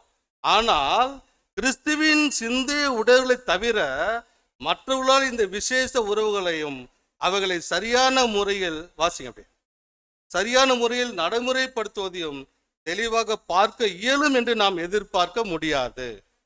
மற்றவங்களால இது சரியா நடத்தோன்றது எதிர்பார்க்க முடியாது. யாரால இது சரியா பண்ண முடியும் நடத்த முடியும்னா கிறிஸ்துவின் சிந்தை உள்ளவர்கள் மட்டுமே, புது சிஷ்யான கணவன் மனைவி மட்டுமே, அதுல இருக்கிற கணவர் மட்டுமே இதை சரியாக நடத்த முடியும் அப்படி சொல்லி பார்க்கிறோம். சகோதர சோழ அப்படியே வாசிங்க, கண்டினியூ பண்ணுங்க. ஆகவே திருமண உறவுக்குள் நுழைகின்ற அனைவரும் திருமண உறவுக்குள் நுழைகிற அனைவரும் திருமண உறவுக்குள்ள நுழையும் போது நம்ம தெரிஞ்சுக்கணும் நான் யார். கணவன் நினைக்கணும் நான் யார், எந்த உறவுக்குள்ள நான் கையில் எடுக்கிறப்ப, நான் எந்த உறவுக்குள்ள நான் போறேன். நாம் கண்ணில் பார்த்த உறவு இல்லை, இப்ப கையில் எடுத்த உறவை பார்க்கணும். நம்ம அழைப்பை பார்க்கணும், நம்ம எதுக்குள்ள என்டர் ஆயிட்டோன்னு பார்க்கணும். இப்ப என்னுடைய பொறுப்பு என்ன, நான் என்ன உறவு எடுத்திருக்கேன், இந்த உறவுடைய மகிமை என்ன, இந்த உறவு எப்படி உருவாக்கப்பட்ட உறவு, எதை போல இந்த உறவு, அதெல்லாம் நம்ம மைண்ட்ல வச்சுட்டு திருமண உறவுக்குள் நுழைகிற அனைவரும் தங்களால் இயன்றவரை திவ்ய நோக்கத்தை அறிந்து கொள்ள வேண்டும் என்று தங்களால் இயன்றவரை இந்த திவ்ய நோக்கம் இல்லைங்களா, கிறிஸ்து புருஷன் மனைவிக்கு புருஷன் தலை, புருஷனுக்கு கிறிஸ்து தலை, கிறிஸ்துக்கு தேவன் தலை, இதான் திவ்ய நோக்கம் இல்லைங்களா, திவ்ய ஒழுங்கு. இந்த திவ்ய நோக்கங்களை வற்புறுத்துகிற அதே வேளையில் ஆவியினால் மறுபடியும் பிறந்துள்ள புது சிருஷ்டியை தவிர வேறு ஒருவரும் இதோடு சம்பந்தப்பட்ட எல்லா கருத்துக்களையும் சகோதர சொல்ல இந்த திவ்ய நோக்கத்தை அறிந்து கொள்ள வேண்டும் என்று வலியுறுத்துகிற அதே வேளையில் ஆவியினால் மறுபடியும் பிறந்துள்ள புது சிருஷ்டியை தவிர வேறு ஒருவரும் இதோடு சம்பந்தப்பட்ட எல்லா கருத்துக்களையும் அப்புறம் நோக்கங்களையும் ஏற்கவும் அப்படியே அவைகளையே உணர்ந்து கொள்ளவும் நடைமுறைப்படுத்தவும் முடியாது என்பதை காண்கிறோம். பாத்தீங்களா, புது சிருஷ்டியை தவிர இதோடு சம்பந்தப்பட்ட எல்லா கருத்துக்களையும் அந்த நோக்கங்களையும் ஏற்கவும் அப்படியே அவைகளை உணர்ந்து கொள்ளவும் நடைமுறைப்படுத்தவும் முடியாது என்பதை காண்கிறோம். வேற யாராலையும் அது ஏற்றுக்கவும் முடியாது, நடைமுறைப்படுத்த முடியாது என்பதை காண்கிறோம். பாருங்க, 7ஆம் தூதர் எவ்வளவு அழகு எழுதியிருக்காரு பாருங்க வால்யூம்ஸ்ல இல்லைங்களா. சகோதர சொல்ல முடியாது என்று காண்கிறோம். ஏனெனில் இவர்களுக்கு மாத்திரம்தான் கிறிஸ்துவின் சிந்தை இருக்கிறது. ஏனெனில் இவர்களுக்கு மாத்திரம்தான் கிறிஸ்துவின் சிந்தை இருக்கிறது. புது சிஷியலாகிய நமக்கு மாத்திரம்தான் கிறிஸ்துவின் சிந்தை இருக்கிறது. ஏனெனில் அங்க வச்சு பார்த்துட்டு இங்க பாக்குறாரு, ஏனெனில் இவர்களுக்கு மட்டும்தான் கிறிஸ்துவின் சிந்தை இருக்கிறது அப்படின்னு சொல்றத பாக்குறோம். அன்பு சகோதர சொல்ல இவராக 7ஆம் தூதர் சொல்றாரு, கணவன் மனைவிக்குள்ள உறவை சொல்றதை நான் பாக்குறோம் சகோதர சொல்ல. அப்படி இருக்கும்போது மனைவி எப்படி இருக்குன்னு பார்த்தீங்கன்னா சகோதர, அதே ஸ்லைடு 5 போடுங்க, 5 போடுங்க.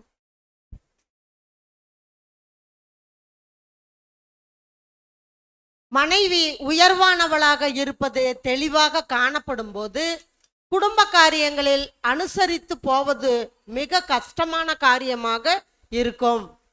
வீட்டின் காரியங்களை நடத்துவதிலும் பணம் செலவழிப்பதிலும் பிள்ளைகளை பயிற்றுவதில் மேலான அறிவுள்ளவளாக இருந்தாலும் அவள் வீட்டின் தலைமை பொறுப்பை எடுத்துக்கொள்ளவோ அவள் தன்னுடைய புருஷனை தன்னுடைய பிள்ளைகளில் ஒருவனாக பாவிக்கவோ அல்லது அவளுடைய வேலைக்காரனை போன்று அதிகாரம் செலுத்தவோ அவளுக்கு உரிமை கிடையாது. பாருங்க அன்பு சகோதர சொல்ல, மனைவி ஒருவேளை கணவரோட திருமணத்தின் போதே அது ஏற்ற ஜோடி பார்த்தா கல்யாணம் பண்ணுங்க, அதுக்கப்புறம் என் கணவர் என் மனைவி என்னோட உயர்ந்தவளா இருக்காங்க அப்படிலாம் சொல்லக்கூடாது. அது 7ஆம் தூதர் சொல்றார். சகோதர சொல்ல அப்படி ஒருவேளை மனைவி அறிவிலையும் செயலியும் உயர்ந்தவர்களா இருக்கான்னு சொல்ல, மனைவி உயர்வுள்ளவர்களாக இருப்பது தெளிவாக காணப்படும் போது குடும்பக்காரங்க அனுசரித்து போது மிக கஷ்டமான காரியமா இருக்கும். இவர் ஒன்று சொல்லுவாரு, ஐயோ அதெல்லாம் வேணாங்க விடுங்க, உங்களுக்கு என்ன தெரியும், பேச இருங்க, உங்களுக்கு என்ன தெரியும், நான் சொல்றேன் பேச கேளுங்க அப்படின்ற நிலைமைக்கு போயிருங்க. அதாவது குடும்ப காரியங்களை அனுசரித்து போது மிக கஷ்டமான காரியமா இருக்கும். வீட்டின் காரியங்களை நடத்துவதிலும் பணம் செலவழிப்பதிலும் பிள்ளைகளை பயிற்றுவித்தல் மேலான அறிவுள்ளவர்களாக இருந்தாலும், எல்லாத்துலையும் பண விஷயத்திலையும் பிள்ளைகளை வழி நடத்துவதிலையும் குடும்பம் நடத்துவதிலையும் அவங்களுக்கு அறிவு அதிகமா இருந்தாலும் அவன் வாசிங்க அப்படியே.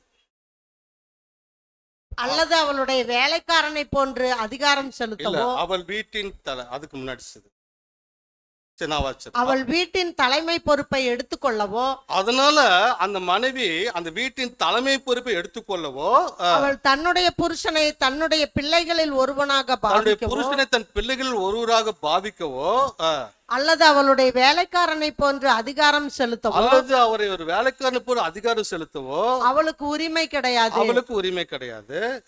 திவ்ய ஏற்பாட்டை இப்படி மீறுவதினால் பண விஷயத்திலோ, இந்த மாதிரி திவ்ய ஏற்பாட்டை மீறினா என்னென்ன ஒரு பண விஷயத்திலயோ அல்லது உலக பிரகாரமான காரியங்களிலோ உலக பிரகாரம் பிரச்சனையிலயோ இல்லாவிட்டாலும் ஆ, மனிதனுக்கு மாத்திரமல்ல ஆ. ஸ்திரீக்கும் ஆவிக்குரிய காரியங்களில் அதிக தீமைகளை விளைவிக்கும். மனிதனுக்கு மாத்திரமல்ல ஸ்திரீக்கு கூட ஆவிக்குரிய காரியங்களில் அதிக பிரச்சனைகள் வரும் அப்படின்னு சொல்லி பார்க்கிறோம். அன்பு சகோதரர் சொல்லி அப்படி இருக்கும்போது தலை எல்லா விதத்திலும் முடிவெடுக்க வேண்டும். மனைவி எப்படி இருக்குன்னா அந்த முடிவெடுத்த வேலைக்கு துணையாக இருக்க வேண்டும். மனைவியானவள் கணவர் எடுக்கிற வேலைக்கு துணையாக இருக்குன்னு சொல்லி பார்க்குறோம்.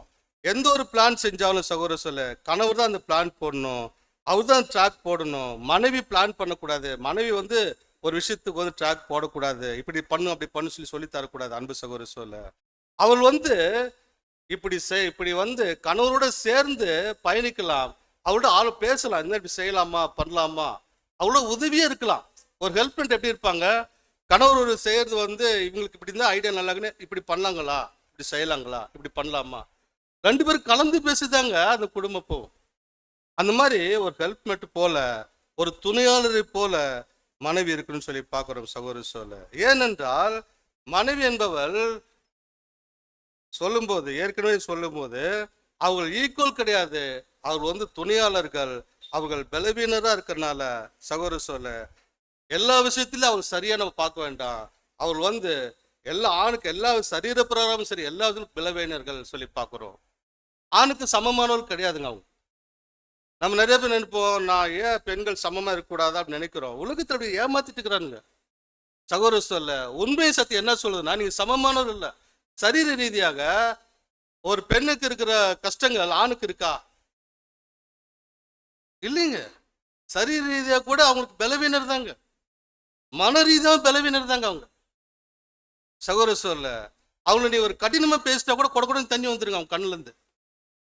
ஒரு லெவல், ஒரு கெப்பாசிட்டி, ஒரு அளவு தாங்க அவங்க லெவல், அவ்வளவுதாங்க சகோதரர் சொல்ல. அப்படி இருக்கும்போது அவளை கடினமாக நம்ம நடத்தக்கூட கூடாது. அன்பு சகோதரர் சொல்ல அவர் பலவீன பாண்டவன் சொல்லி பார்க்கிறோம். எனக்கு தெரிஞ்ச ஒரு சகோதரர் என்ன பண்ணுவார்னா அவர்கிட்ட பேசும்போது சொல்றாரு, சரி உங்க மனைவிக்கு உங்களுக்கு சண்டை என்ன பண்ணுவீங்க அப்படின்னு கேட்டா அவர் சொல்றாரு, ஆலோசனை சொல்லுவேன் மனைவி அப்படின்றார். புது சிருஷ்டி. சரி அப்புறம் அப்படின்னா அப்புறம் அன்பை எடுத்து சொல்லுவேன், ஆலோசனை படி அன்பை எடுத்து சொல்லுவேன். சரி அப்புறம் திரும்ப திரும்ப அவங்க சொல்லி பார்ப்பேன். அப்புறம் அப்புறம் என்னதான் பண்ணுவீங்கன்னா பட்டுன்னு அப்படின்னு ஒன்று அப்படியே பார்த்தேன்னா சட்டையை மாட்டிட்ட வெளியில போயிடுவேன்ட்டார். பாருங்க எப்படி சொல்றாரு பாருங்க, பட்டன் சட்டையை மாட்டிட்டு வெளியே போயிடுவாராம். அப்படின்னா என்னன்னா என் மனைவி ஏதோ அவங்க அழுத்தத்தில் இருக்காங்க, புரிஞ்சிக்க முடியல, பேசுறதை புரிஞ்சுக்கிற அளவுக்கு அவங்களுக்கு இல்லை, சூழல் இல்லை அவங்களுக்கு இல்லை, ஒன்னாங்கழிச்சு வரலாம் அப்படின்னு சொல்லிட்டு நான் சட்டையை மாட்டிட்டு வெளியில போயிடுவேன். வெளியில போயிட்டு கொஞ்ச நாள் டைம் கொஞ்சம் நேரம் எடுத்தா வச்சுக்கலாம், ஆட்டோமேட்டிக் பிரச்சனை சால் அப்படியே ஆஃப் ஆயிடும், கொஞ்சமா அப்படியே சைலண்ட் ஆயிடும் இல்லைங்களா. அப்புறம் மெதுவாக வீட்டுக்குள்ள வந்துடுவேன் நான். இப்போ சொன்ன என் மனைவிக்கு நல்லா கேட்குதுங்க. அப்படி சொல்றாருங்க. எனக்கு தெரிஞ்ச ஒருத்தர் இருக்காருங்க, ஒரு நபர் இருந்தாருங்க. அவங்க ஒய்ஃபு என்ன திட்டிட்டு இருப்பாங்க, இவரு பொறுத்து பொறுத்து பார்ப்பாருங்க. பார்த்துட்டு என்ன பண்ணுவாருன்னா ஒய்ஃபுக்கு தெரியாது சட்டையை மட்டும் வெளியில் போயிடுவாருங்க. வெளியில் போயிட்டு அப்படியே எங்கே போனாலும் தெரியாதுங்க. மத்தியானத்துக்கு மேலே வருவாருங்க, வாயில் வெத்தலை எல்லாம் போட்டுட்டு ஷேவ் எல்லாம் பண்ணிட்டு நல்லா ஃப்ரெஷ்ஷாக வருவாருங்க. வந்து ஹாஸ்பிட்டலில் சிரிப்பார் ஒய்ஃபை பார்த்துட்டு. இது வந்து சண்டை போட்டுட்டு இருக்கிறவே சொல்லும், எங்கடா அவங்க அப்பா அப்படின்னு. அவர் போய் ரொம்ப நேரம் ஆச்சு. அப்போ நான் யார்கிட்டலாம் சண்டை போட்டேன், அது நீ யார்கிட்ட போட எனக்கு என்ன தெரியும் இல்லைங்களா? சவரசம் இல்லை. அப்பா தான் அவர் இருக்க மாட்டார், அவர் சண்டை ஆரம்பிப்பே போயிருப்பார், அவர் சட்டையை மட்டும் போயிருப்பார். இவ்வளோ நேரம் பேசணும் அத்தனை வேஸ்ட்டா? வேஸ்ட்டு தான் இல்லைங்களா? பாரு கொஞ்சம் கூட வெக்கமே இல்லை அந்த மனுஷனுக்கு. இப்போ சிரிக்கிறத பாடுறான். இவங்க அந்த கோபம் தணிஞ்சிருச்சுங்க உடனே. உடனே இவங்களும் சிரிக்கிறாங்க, அவரும் சிரிக்கிறாரு. சகோதரர், இந்த மாதிரி திருமண உறவுகளை கணவன் மனைவி காட்டிலும் பலவான்கள். நீங்க 100 கிலோ தூக்குறீங்கன்னா அவங்க 25 கிலோ தூக்க முடியும். அவ்வளோ. நீ 100 கிலோ தூக்கிதான் ஆகணும், நான் 100 கிலோ நீ என்ன மாதிரி மனுஷி தானே, இது லைஃப் பார்ட்னர் தானே, தூக்கு அப்படிலாம் சொல்லக்கூடாதுங்க. சகோதர சொல்ல புது சிருஷ்டியார் நாம் வந்ததுக்கு அப்புறம் சகோதர சொல்ல நாம் அவர்கள் பலனை நன்கு உணர்ந்தவர்களாக, அவர்கள் பலவீனங்களை நன்கு உணர்ந்தவர்களாக இந்த ஆவிக்குரிய ஓட்டத்தில் ஓட வேண்டும் சொல்லி பார்க்கிறோம். 1 பேதுரு 3:7 வாசி.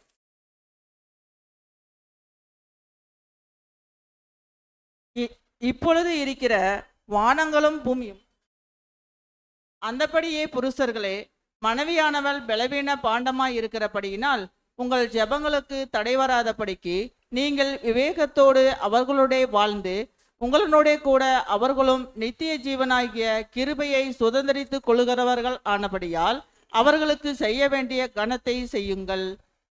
சகோதர சொல்ல இது அடிக்கடி நம்ம சொல்லிட்டு வரோம் இல்லைங்களா, இந்த வார்த்தையை, மனைவியானால் பலவீன பாண்டம், பலவீன பாண்டம்.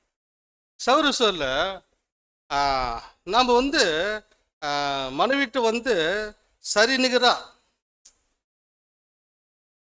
எதிர்பார்க்குற என்னன்னா, நான் நிறைய சகோதரர் சொல்லுவாங்க, எப்படி சொல்லுவாங்கன்னா, என் ஒய்ஃபெல்லாம் பலவீன பாண்டெல்லாம் இல்லை, அவங்க வந்து எல்லா வேலையும் டக்கு டக்குன்னு செய்வாங்க. சில குடும்பத்தில் பாருங்க, மனைவிகள் வந்து கணவனை போல ஆண்களை போல எடுத்து கட்டிட்டு குடும்பத்தை நடத்துவாங்க, டக்கு டக்கு டக்குன்னு செய்வாங்க. சகோதரி சொல்ல அவள் வந்து திறமையும் அதிகமாக இருக்கும், எல்லா வேலையும் வேகமாக செஞ்சிருவாங்க, டக்கு டக்குன்னு செய்வாங்க. ஏன் இந்த இடத்துல வந்து அவங்க வந்து எப்படி அந்த மாதிரி ஆனாங்க அப்படின்னா, கணவனை மதிக்காத இவங்களே செய்கிறாங்கன்னு பார்த்தீங்கன்னா, நிறைய பேர் கணவன் சொல்லுவாங்க, என் மனைவி என்னை மதிக்கிறதே இல்லைங்க, அவங்க இஷ்டத்துக்கு செய்வாங்க, அவங்க வச்சதை சட்டம், அவங்க பண்ணுறதா பண்ணுவாங்க, யாரும் எது எதிர்பார்க்க மாட்டாங்க, அவங்க பண்ணுறதெல்லாம் பண்ணிட்டு நான் பேச கேட்டு தான் இருக்கணும் அப்படின்னு சொல்லிட்டு சொல்கிறது நான் பார்க்குறோம். சகோதர சொல்ல இந்த மாதிரி இருக்கும்போது அது எதனால அப்படி நடக்குது அப்படின்னு சொல்லி பார்த்தீங்கன்னா, இதுக்கு காரணம் கணவன் மாதிரி தாங்க. இந்த பிரச்சனைக்கு காரணம் கணவர்கள் தான் சொல்லணும். ஏன் சொல்றேன்னு பார்த்தீங்கன்னா, அன்பு சகோதர சொல்ல கணவன் வந்து மனைவிக்கு எந்த ஒரு உதவியும் செய்யாதனால தான் அவர் என்ன பண்றாருன்னா, தன் மனைவி எல்லா வேலையும் செஞ்சுட்டு இருக்கிறாங்க. இது வந்து சுதான் சொல்லும்போது மனைவி காலையில் 5 மணிக்கு எந்திரிக்கிறாங்க, நைட்டு 12 மணிக்கு படுக்கிறாங்க. கணவர் அது மாதிரியே படுக்கிறார், கணவர் அது மாதிரி எந்திரிக்கிறார், காலைல 8 மணிக்கு எழுந்துச்சு முடிச்சோன்னே காஃபி ரெடியான்னு கேட்குறாரு இல்லைங்களா? அதுக்கு முன்னாடி நம்ம 5 மணிக்கு எந்திரிச்சு இல்லைங்களா, குடும்ப காரியெல்லாம் செஞ்சுட்டு சமைச்சிட்டு பிள்ளைகளை வந்து ஸ்கூலுக்கு 7 மணிக்குள்ள ஸ்கூலுக்கு ரெடி பண்ணிட்டு, அதுக்கப்புறம் இவங்க வீட்டு வேலை செய்யணும், கணவருக்கு சாப்பாடு ரெடி பண்ணணும், அவர் வேலைக்கு போகணும், அவருக்கு சாப்பாடு ரெடி பண்ணி அமுச்சு வச்சுட்டு வீட்டு வேலையை செஞ்சுட்டு இல்லைங்களா, அதுக்கப்புறம் திரும்ப வந்து இவங்க சாப்பிட்டுட்டு, அதுக்கப்புறம் வீட்டில் தட்டுமுடி சாமான் கழுவி அதை ரெடி பண்ணிவிட்டு, அதுக்கப்புறம் மத்தியானம் வேலை வந்துடுங்க, மத்தியானம் டைம் ஆயிடும், மத்தியானத்துக்கு சாப்பாடு ரெடி பண்ணணும் இல்லைங்களா, மத்தியானம் சாப்பாடு வேலை செய்யணும், மத்தியானம் சாப்பாடு செய்ய கணவர் வந்து சாப்பாடு ரெடியான்னு வந்துடுவார் இல்லைங்களா. கணவருக்கு வந்து என்ன பண்ணணும், சாப்பாடு போடணும், சாப்பிட பிள்ளைங்க வந்துடுவாங்க, அடுத்து ஸ்கூலுக்கு வந்துடுவாங்க, திரும்ப பிள்ளைங்களுக்கு ரெடி பண்ணணும். இதெல்லாம் செஞ்சு செஞ்சு செஞ்சு செஞ்சு அவங்க வந்து தயாராகிட்டாங்க, ஒரு ஆண் போல வேலை செய்து தயாராகிட்டாங்க. சகோதர சொல்ல அவங்க வந்து பார்க்கும்போது கணவரை விட அவங்க வந்து எல்லா விதத்திலையும் வந்து வேகமாக செயல்பொருளாக மாற்றப்பட்டு விட்டார்கள். அன்பு சகோதர சொல்ல கணவன்மார்கள் வந்து எந்த ஒரு உதவியும் அவருக்கு செய்யாதனால தான், அவர்களே முழு பொறுப்பேற்று செய்யனால்தான் சகோதர சொல்ல அவ்வாறாக அவர்கள் வந்து சில குடும்பத்தில் வந்து அவர்கள் வலுக்கட்டாயமாக வேறு வழி இல்லாமல் அவர்கள் மாற்றப்பட்டிருக்கிறத பார்க்குறோம். சகோதர சொல்ல இருந்தாலும் அவர்கள் பலவீனர் தான். அப்படியேப்பட்ட ஒரு கணவன் மனைவி பார்த்து ஒரு கடினமான வார்த்தை இல்லைங்களா, எது பேசினாலும் மனைவி பேச சுருக்கு சுருக்குன்னு பேசிட்டே இருந்தா மனைவி பார்த்து, மனைவி வந்து கணவன்ட்டு வந்து தயங்கி தயங்கி பேசுறாங்க. ஏங்க அது இப்படி பண்ண, உன் வேலையை பாரு, எனக்கு தெரியுமா, வேலையை பார்ப்போம், நீ போய் சமைச்சிட்டு அப்போ அப்படி பார்ப்போம். அப்படி சொன்ன சுருக்கு சுருக்குன்னு பேசுனா அந்த மனைவி எப்படி தாங்குவாங்க? சகோதரி சொல்ல, அது வந்து அந்த மூர்க்கம், அந்த கடினத்தனம், இதெல்லாம் அதனால தான் உங்களுக்கு வருது. சகோதரி சொல்ல, அவங்க வந்து இவரை நம்பினா வேலைக்காகாதுன்னு சொல்லிட்டு, இவர் எப்பயுமே இப்படிதான் மூர்க்கமாக நடந்துவார் நம்மள்கிட்ட, இவர் வந்து குடும்பத்தை கவனிக்க மாட்டான்னு சொல்லிட்டு மனைவி தன் குடும்பத்தை எடுத்து நடத்துற நிலைமைக்கு மாறிடுறாங்க. இவர்கள் கணவனுக்கு ஈக்குவலா மூர்க்கமா மாறிடுறாங்க, இவங்களும் மாறிடுறாங்க. இதுக்கு கணவர் தான் காரணம். சகோதர சொல்ல, அப்படி பார்க்கும்போது தலை தன் கடமையை சரிவர செய்யவில்லை, தலை தன் சரீரத்தை சரியாக புரிந்து கொள்ளவில்லை. அதுதான் கருத்து. அன்பு சகோதர சொல்ல, மனைவியானவள் பலவீன பாண்டம். ஒரு சின்ன சின்ன விஷயத்துல கூட அவங்க வந்து பயப்படுறாங்க. ஒரு கடினமான காரியத்தை நீங்க சொல்லி பாருங்க, ஒரு ஒரு மூர்க்கமான விஷயமோ, ஒரு கடினமான விஷயமோ, புயல் போன்ற அனுபவங்களோ, சூழ்நிலையோ, இதெல்லாம் நீங்க மனைவிட்ட பேசி பாருங்க, தாங்க மாட்டாங்க. அவங்களால ஒரு குறிப்பிட்ட அளவு தாங்க முடியும், மனதளவுலையும் சரி, சரீர அளவுலையும் சரி, அதுக்கு மேலே தாங்க மாட்டாங்க. சகோதர சொல்ல, இப்போ சாவு வீட்டுக்கு போறோம் இல்லைங்களா, சாவு வீட்டுக்கு போனா அங்க யார் அதிகமாக அழுதுட்டு இருக்கிறது? பெண்கள் தான் அழுதுட்டு இருக்கிறாங்க, சகோதரிகளும் அழுதுட்டு இருக்கிறாங்க, ஆண்களும் அழுகுறாங்க. சும்மா கொஞ்ச நேரம் அழுதுட்டு அப்புறம் அடுத்த வேலையை பார்க்கலாம், சரி இப்படி இருந்தா எப்படி, நம்ம மற்ற வேலையை பார்க்கலாம் கிளம்பிடுறாங்க ஆண்கள். சகோதரர், ஆனா சகோதரர் அழுதுட்டே இருக்கிறாங்க. திரும்ப திரும்ப அவங்கள பத்தி சொல்லும்போது அழுகுறாங்க, திரும்ப அவங்கள அப்படி பண்ண சொல்லும்போது திரும்ப அழுகுறாங்க. அவ்வளவுதான் கெப்பாசிட்டி, அவ்வளவுதாங்க. அவங்கள போயிட்டு நீங்க தாளிச்சிங்கன்னா, உங்க லெவலுக்கு அவங்கள திட்டின நம்ம கடினமா நம்ம பயன்படுத்தினோம்னா அவங்க தாங்க மாட்டாங்க. அன்பு சகோதர சொல்ல, இது கணவன்மார்கள் வந்து கண்டிப்பா புரிஞ்சுக்கணும். பலவீன பாண்டன்றத அவர்கள் மன ரீதியிலும் சரி, உடல் ரீதியிலும் சரி, அவர்களை கடினமா நடத்த முடியாதுன்னு சொல்லி பார்க்கிறோம். சகோதர சொல்ல, கணவனுக்கு வரும் ஒரு கடினமான சொல்லை அவரால் தாங்கிக் கொள்ள முடியாது. சகோதர சொல்ல, பலன் இல்லாமல் அவர்கள் கடகடவென்று கண்களில் தண்ணீர் தான் வரும் அப்படின்னு சொல்லி பார்க்கிறோம். சகோதர சொல்ல, இவ்வாறாக நாம புது சிஷ்யர்கள் நினைக்கணும். சகோதர சொல்ல, ஒருவேளை இங்க இருக்க சகோதரர் நம்ம நினைக்கலாம், எங்க வீட்டில் வந்து பாருங்க, நீங்க சொல்றீங்க என் மனைவி ரொம்ப பலவீனம் பாண்டோன்னு சொல்றீங்க, எங்க வீட்டில் வந்து பாருங்க, சும்மா என்னமா பிரச்சனை பண்றாங்க தெரியலான்ட்ட அப்படி சொன்னாங்க. நீங்க மைண்ட் வாஷ் நமக்கு வருதுங்க, வெளியில வருதுங்க இல்லைங்களா? சகோதர சொல்ல, இதுக்கு கூட பார்க்கும்போது அவங்க மூர்க்க முடியலாம் ஆனதுக்கும் சகோதர சொல்ல கணவர்கள் தான் சொல்லி பார்க்கிறோம். அன்பு சகோதரர், குடும்பத்தை அவர்கள் சரியாக வழி நடத்தலைன்னா அவர்கள் வந்து தன்னுடைய ஸ்தானத்தை வழி நடத்துறாங்க. ஒரு சகோதரி ஒரு கணவர்கிட்ட ஒரு மனைவி பேசுறாங்க, அதை பார்த்து ஒரு சகோதரி சொல்றாங்க, ஏங்க சிஸ்டர் அவர் அப்படி பேசுறீங்க, சும்மா இருக்கு சிஸ்டர், அப்படிலாம் பேசினா அவர் கண்ட்ரோல் பண்ண முடியாது, அவர் மனமுணுப்பாக்கில் போயிடுவாருங்க. இந்த பிள்ளைகளுக்கு யார் கவனிக்கிறது, குடும்பத்தை யார் நடத்துறது, அவர் வச்சிருக்கணுங்க. இவங்க ஆனா மாறிடுவாங்க. காரணம் அந்த கணவர் தான் அதுக்கு கூட காரணம். சகோதர சொல்ல, அவர்களை வந்து வார்த்தையிலும் சரி, செயலும் சரி, சகோதரிகளை வந்து மென்மையாக அவர்கள் பயன்படுத்த வேண்டும். அந்த சிஸ்டம் வந்து மணவாளன் மணவாட்டின்ற சிஸ்டத்தை வந்து நாம் புரிஞ்சுக்கணும். சகோதர சொல்ல, நாம் வந்து சகோதர சொல்ல நம்முடைய மணவாளன் இயேசு கிறிஸ்து எப்படி வழி நடத்தினாரோ அது போல நம்ம வழி நடத்தணும். அவங்க பலவீன பாண்டம் இல்லைங்களா, வீக்கர் வெசல் இல்லைங்களா, அதை வந்து நம்ம புரிந்தவர்களாக காணப்படும் சொல்லி பார்க்குறோம். திரும்ப அந்த ஸ்லைட் 2லே போடுங்களேன். சரி, அது வேணாம், 1 பேதுரு 3:7 போட்டு திரும்ப போடு. 1 பேதுரு 3:7, அந்தபடி புருஷர்களே, மனைவியானவள் பலவீனமான பாண்டமாய் இருக்கிறபடியினால் உங்கள் ஜெபங்களுக்கு தடை வராதபடிக்கு நீங்கள் விவேகத்தோட அவர்களுடனே வாழ்ந்து உங்களுடனே கூட அவர்களும் நித்திய ஜீவனாகிய கிருபையை சுதந்தரித்து கொள்ளுகிறவர்கள் ஆனபடியினால் அவர்களுக்கு செய்ய வேண்டிய கனத்தை செய்யுங்கள். சகோதர சொல்ல, அவர்களுக்கு செய்ய வேண்டிய கனத்தை செய்யுங்கள் அப்படின்னு சொல்றத நான் பார்க்குறோம். ஒரு நிமிஷம்.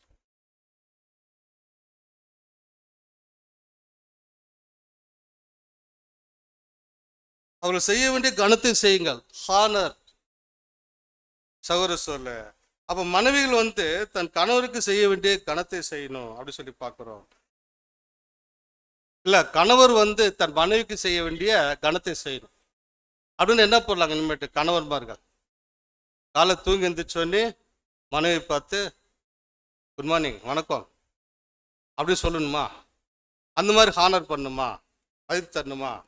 சகோதர சொல்ல அதை நம்ம தெரிஞ்சுக்கணும் சொல்லி பார்க்குறோம். ஒருவேளை மரியாதையே பேசலாமா, வாங்க போங்கன்னு பேசலாமா அப்படின்னு பார்த்தா மனைவியே சொல்லுவாங்க, என்னங்க இது புது பழக்கமாக இருக்குது, என்னென்னோ மாதிரி பேசுகிறீங்க இல்லைங்களா, திடீர்னு வாங்க போங்கெல்லாம் பேசுகிறீங்க அப்படின்னு அவங்களே சொல்லுவாங்க. சகோதர சொல்ல அப்போ எப்படி நம்ம கணக்கு பண்ணுவது அப்படின்னு சொல்லும்போது சகோதர சொல்ல இதை குறித்து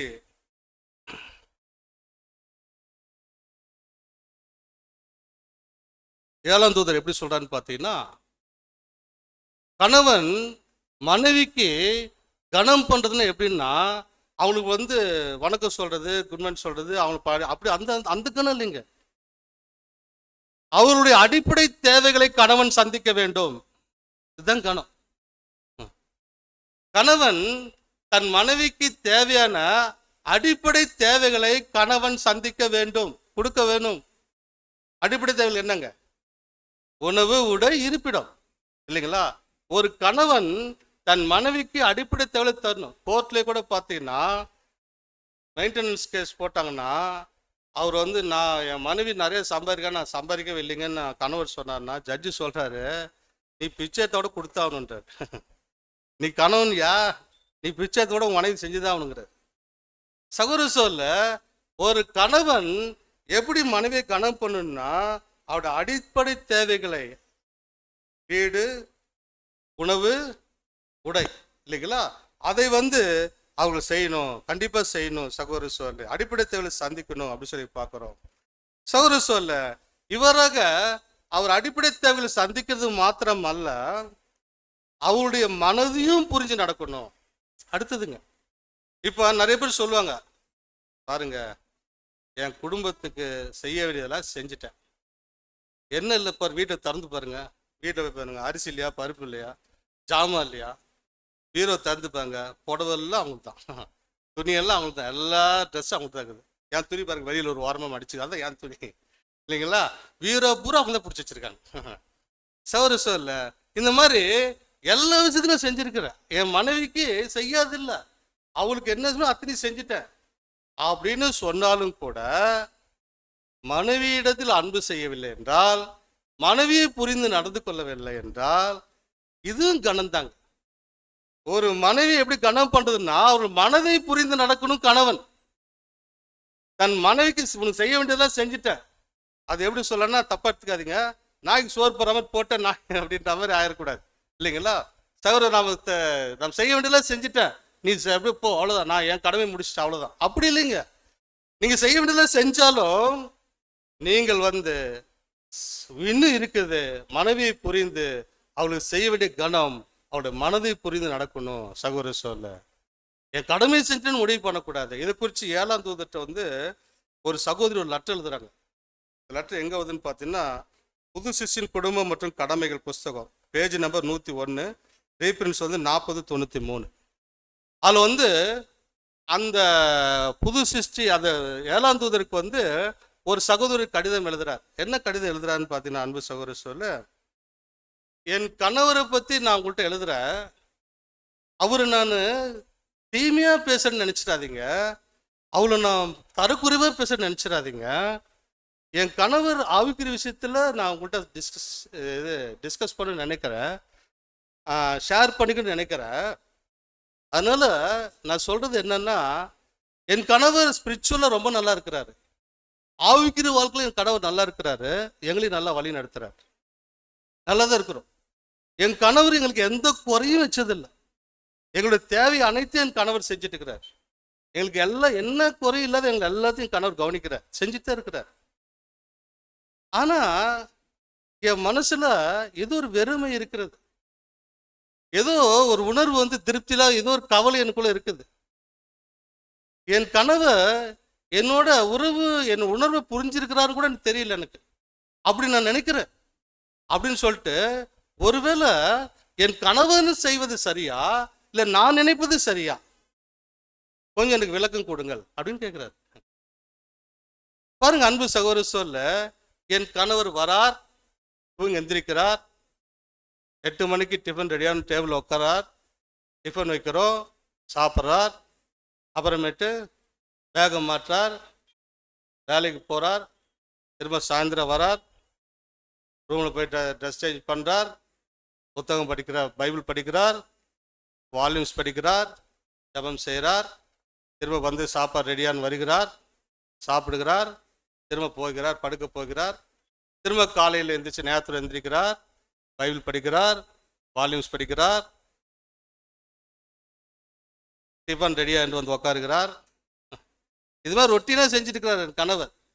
ஆனால் எல்லாமே கரெக்டாக தான் இருக்குது என் வீட்டில், ஆனால் எனக்குள்ள ஒரு குறை இருக்குது, ஏதோ கவலை இருக்குது அப்படின்னு சொல்கிறார். காரணம் அன்பு சகோதர சொல்ல, அது காரணம் என்னன்னா, அந்த மனைவி எதிர்பார்க்கறது என்னன்னா, தன் கணவர் தன்னை புரிந்து கொள்ள வேண்டும் என்று. ஒரு மனைவிக்கு வடிகால் கணவர் தாங்க. ஒரு மனைவிக்கு அவுட்லெட் வந்து கணவர் தாங்க.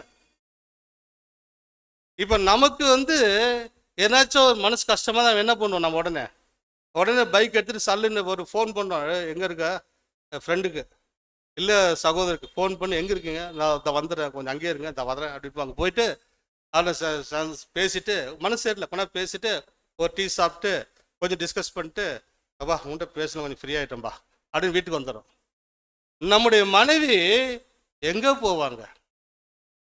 அவங்களுக்கு அவுட்லெட்டு தன்னுடைய வேதனைகள், தன்னுடைய குமுறல்கள், தன்னுடைய எண்ணங்கள், தன்னுடைய கவலைகள் எதா இருந்தாலும் சரி, அவள் வெளியேற்றுவதற்கு யார் இருக்கிறா? தன் கணவன் மட்டுமே. திருமணத்துக்கு பின்பு அவர்களுக்கு கணவன் மட்டும் என்பதை கணவர் உணர்ந்து கொள்ள வேண்டும், அவரோடு பேச வேண்டும். நாமல் உலகத்தை ஆதாயப்படுத்தினாலும் மனைவியோடு 1 மணி நேரமோ 1/2 மணி நேரமோ அவர்களுக்காக செலவழிக்க வேண்டும், பேச வேண்டும், குடும்பத்தோடு உட்கார்ந்து பேச வேண்டும். ஒரு கணவன் அவருடைய நன்மை தீமைகளை அந்த கணவன் விசாரிக்கணும், அவள் பேசுவதை கேட்கணும், கண்டிப்பா கேட்கணும். அவர்கள் உள்ள சேர்ந்து இருக்குது, அழுத்தம் அதிகமா இருக்குது, அவங்களுக்குள்ளார கொட்டி தீப்பாங்க. கொட்டுற வரைக்கும் நீங்க அமைதியா காது கொடுத்து பொறுமையா கேட்கணும். எல்லாத்தையும் வாரி வாரி கொட்டுவாங்க. கொட்டுன்னு அவங்க ஃப்ரீயா இருக்கணும், அவ்வளவுதான். அவங்க ஃப்ரீ ஆகணும். அதுக்கு நம்ம வழி பண்ணணும். கணவர்கள் அவங்க மனசுல இருக்கிறதெல்லாம் கொட்டி தீர்த்தணுங்க. அதுக்கு நம்ம இடம் கொடுக்கணும். அன்பு கணவர்கள் இடம் கொடுக்க வேண்டும். அன்பு சகோதரி சில மனைவிகளுக்கு அப்படி கொட்டி தீர்த்துட்டாங்கன்னா அவங்க லேசாயிரும் மனசு. அவங்க அவுட்லெட்டே நாம தாங்க சகோதரி சொல்ல. அப்படி இருக்கும்போது நாம வந்து அதெல்லாம் கேட்டுக்குமா, அதெல்லாம் தலைவிதியா, அதெல்லாம் கேட்டுதான் ஆகணுமா அப்படின்னு சொல்லி நம்ம நினைக்கலாம். அன்பு சகோதரி சொல்ல, இதற்கு நாம் என்ன பதில் சொல்லலாம்னா, கிறிஸ்து சபைக்கு தலையா இருக்கிறது போல இல்லைங்களா, நாம ஜபத்துல கிறிஸ்துட்ட கொட்டி தீக்கிறோம். நம்ம பலவீனமான பாண்ட மனவாட்டி சபை நாம கிறிஸ்துவிட்ட கொட்டி தீக்கிறோம் இல்லைங்களா. இது அது அது அப்படி இப்படி இப்படி இந்த பிரச்சனை அந்த பிரச்சனை இப்படியாச்சு அப்படியாச்சு, எனக்கு அந்த மாதிரி கோலம் இந்த மாதிரி பிரச்சனை நிறைய பேசுறோம். அவங்க அப்படி சொல்றாங்க இப்படி சொல்றாங்க, நிறைய மனசுல இருக்கிறதெல்லாம் அனுதினமும் ஒரு புது சிருஷ்டி வந்து தேவன்கிட்ட பேசுது கிறிஸ்து மூலமாக இல்லைங்களா. மனவாளன்ட்டு பேசுறோம் நம்ம. ஆனா எனக்கு இது வேணும் அது வேணும் அது வேணும் அது வேணும் இது இல்லை அது இல்லை அதுல நிறைய பேசலானோ, மனவாளன் அத்தனை சாங்ஷன் பண்றாரா? நம்ம ஜபத்துல கேட்ட அத்தனை சாங்ஷன் பண்றாரா? சாங்ஷன் பண்றது இல்லைங்க, அவளும் பண்ண மாட்டாருங்க. அதுல வந்து எது சரியா இருக்குதுன்னு பாக்குறாரு மனைவி. அதாவது நம்ம சபை ஜபத்துல கேட்கறதுல எது சரியா இருக்குது அதை முதல் சாங்ஷன் பண்றாரு. சிலது வந்து லேட்டா சாங்ஷன் பண்றாரு, சிலது வேண்டான்னு ஒதுக்கிறாரு. அவங்க ஜபத்துல நிறைய கேட்கறாங்க, அதை சென்சர் பண்றாரு. சென்சர் பண்ணி தான் பிதாட்டு கொண்டு போய் கொடுக்குறாரு இல்லைங்களா சகோதர சொல்ல. அது போலதான் கணவன்மார்கள் மனைவி சொல்றதுல கேட்கணும் அவசியம் கிடையாது. முதலாவது அவளை பேச விடுங்க, அவளுக்கு நேரம் கொடுங்க, அவளுக்கு 1 மணி நேரம் 1/2 மணி நேரம் ஒதுக்குங்க அவளுக்காக. அவளை கொட்டி தீர்க்க விடுங்கள், பேச விடுங்கள், அவளை இலகுவாக்குங்கள். அவங்க சொல்றதெல்லாம் நீங்க கேட்கணும் அவசியம் இல்லை. இப்படி ஜபத்துல கேட்கும் போது நீங்க அதெல்லாம் கேட்டீங்க ஒண்ணுமே செய்யலன்னு தேவன்ட்டு சொல்றோமா? மனவாழ்வை முறையிடுறோமா? நான் அவ்வளவு பேசணும் என்ன செஞ்சீங்களான்னு கேட்கறோமா? ஒன்றும் சொல்லதான் செய்யுது நடக்குது. அப்ப நம்ம எப்படி இருக்கோம்? மன திருப்தியா வெளியில வரோம். நம்ம எந்திரிச்சு நான் சொல்லிட்டேன், அவ்வளவுதான், மன திருப்தி ஆயிடுச்சு. அது போல மனைவிகள் எப்படி இருக்குன்னா, கணவன்ட்டு சொல்லிட்டானா திருப்தி ஆயிடுவாங்க. அவர் செஞ்சாலும் சரி செய்யாட்டியும் சரி, நான் சொல்லிட்டேன், அவ்வளவுதான். சகோதர சொல்ல அவள் அவளோட பாரத்தை இறக்கி வைப்பதற்கு அது ஒரு காரணமா இருக்குது அப்படி சொல்லி பார்க்குறோம். சகோதர சொல்ல ஸ்லைடு 2 பார்த்தாச்சா? ஸ்லைட் 2 போடுங்க.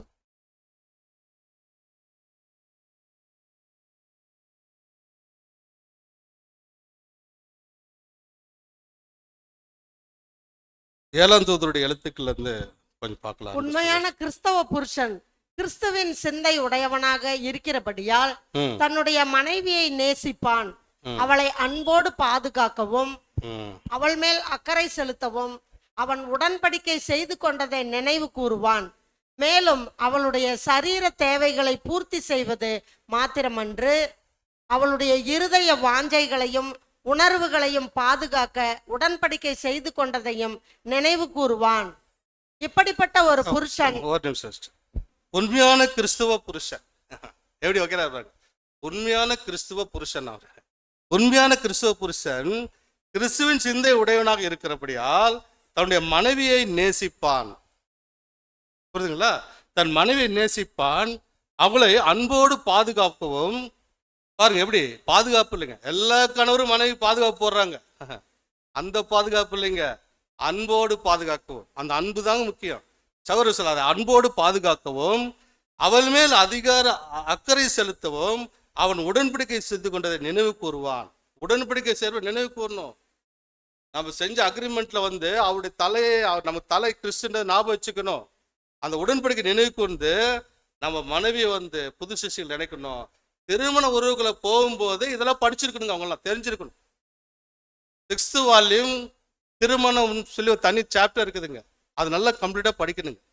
சகோதர சோல்ல அப்படி இருக்கும்போது அவன் அவள் மேல் அக்கறை செலுத்தவும் அவன் உடன்படிக்கை செய்து கொண்டதை நினைவு கூறுவான்.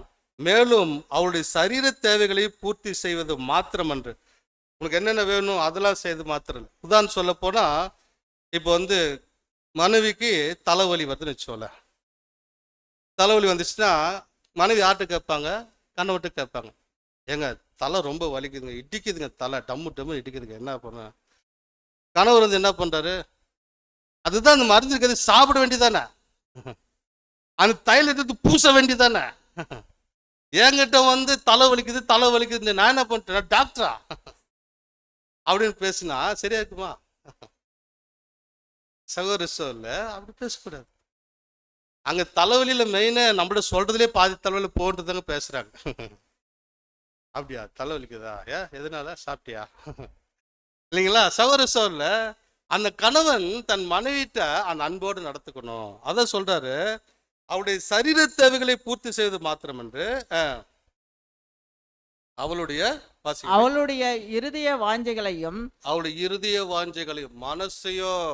மனசுடைய ஆசைகளையோ மனசுடைய எண்ணங்களையும் புரிஞ்சுக்கணும் ஒரு கணவர். அவருடைய இருதய வாஞ்சைகளையும் உணர்வுகளையும் அவருடைய மனைவியுடைய உணர்வை கணவன் மதிக்கணும். உணர்வுகளையும்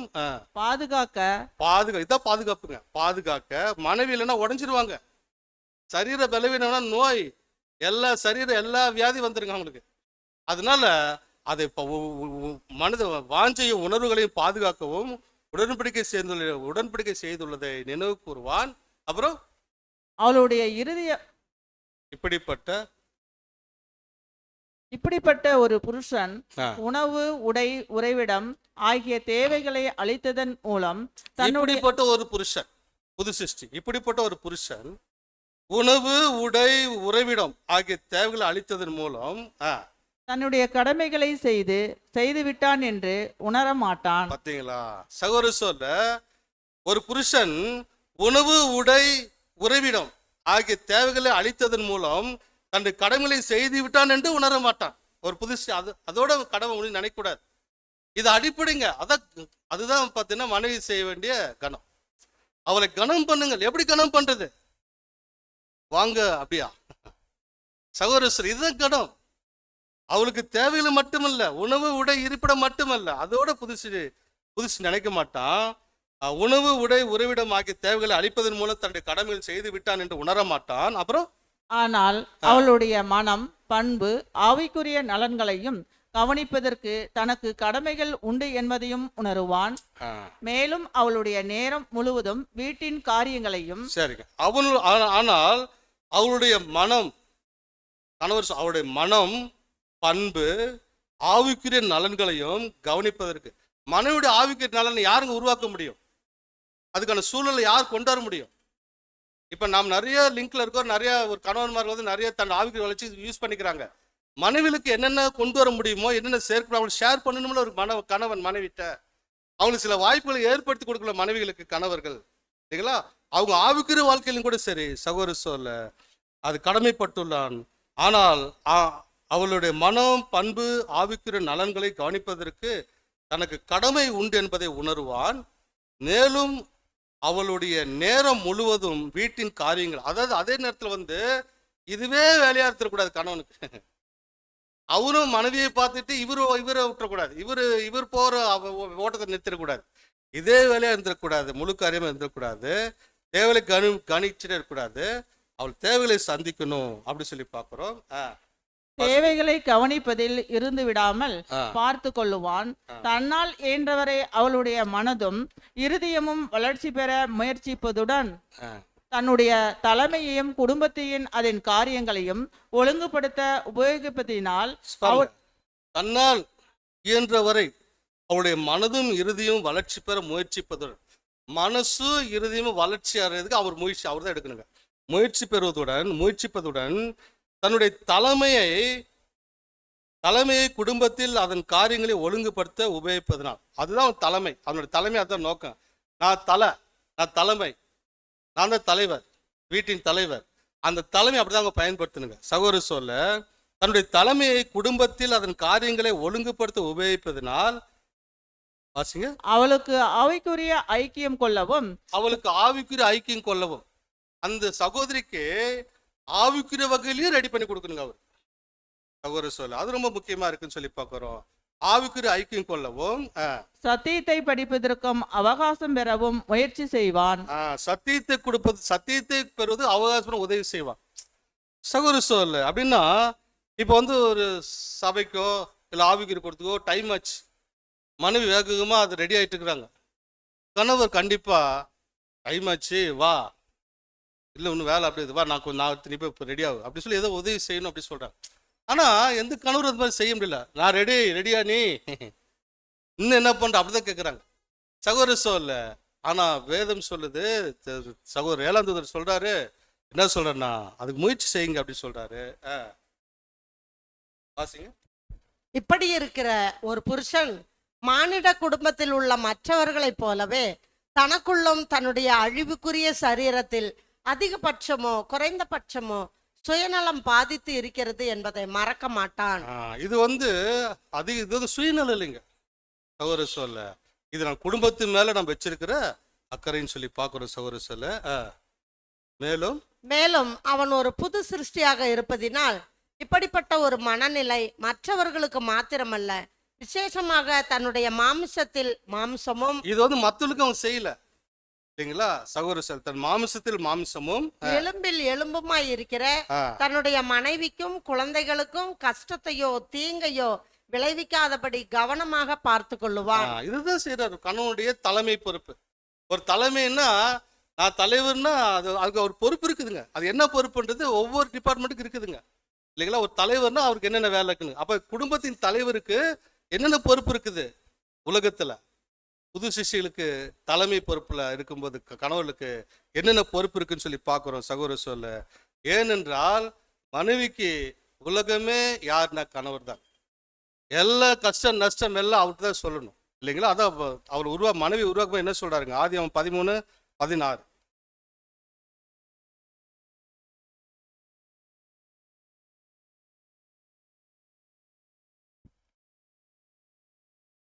ஆதியாகமம் 3:16.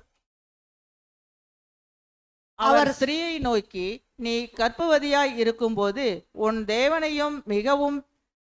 வேதனையை மிகவும் பெருக பண்ணுவேன், வேதனையோட பிள்ளையை பெறுவாய், உன் ஆசை உன் புருஷனையை பற்றி இருக்கும், அவன் உன்னை ஆண்டு கொள்ளுவான் என்றார். பாருங்க, உன் ஆசை உன் புருஷனை பற்றி கொண்டிருக்கும், அவர் உன்னை ஆண்டு கொள்வார். பாருங்க, மனைவியை உண்டாக்கும் போதே தேவன் எப்படி எப்படி சிஸ்டம் வச்சிருக்காருன்னா, மனைவி அவருடைய ஆசை புருஷனை பற்றி கொண்டிருக்கும்.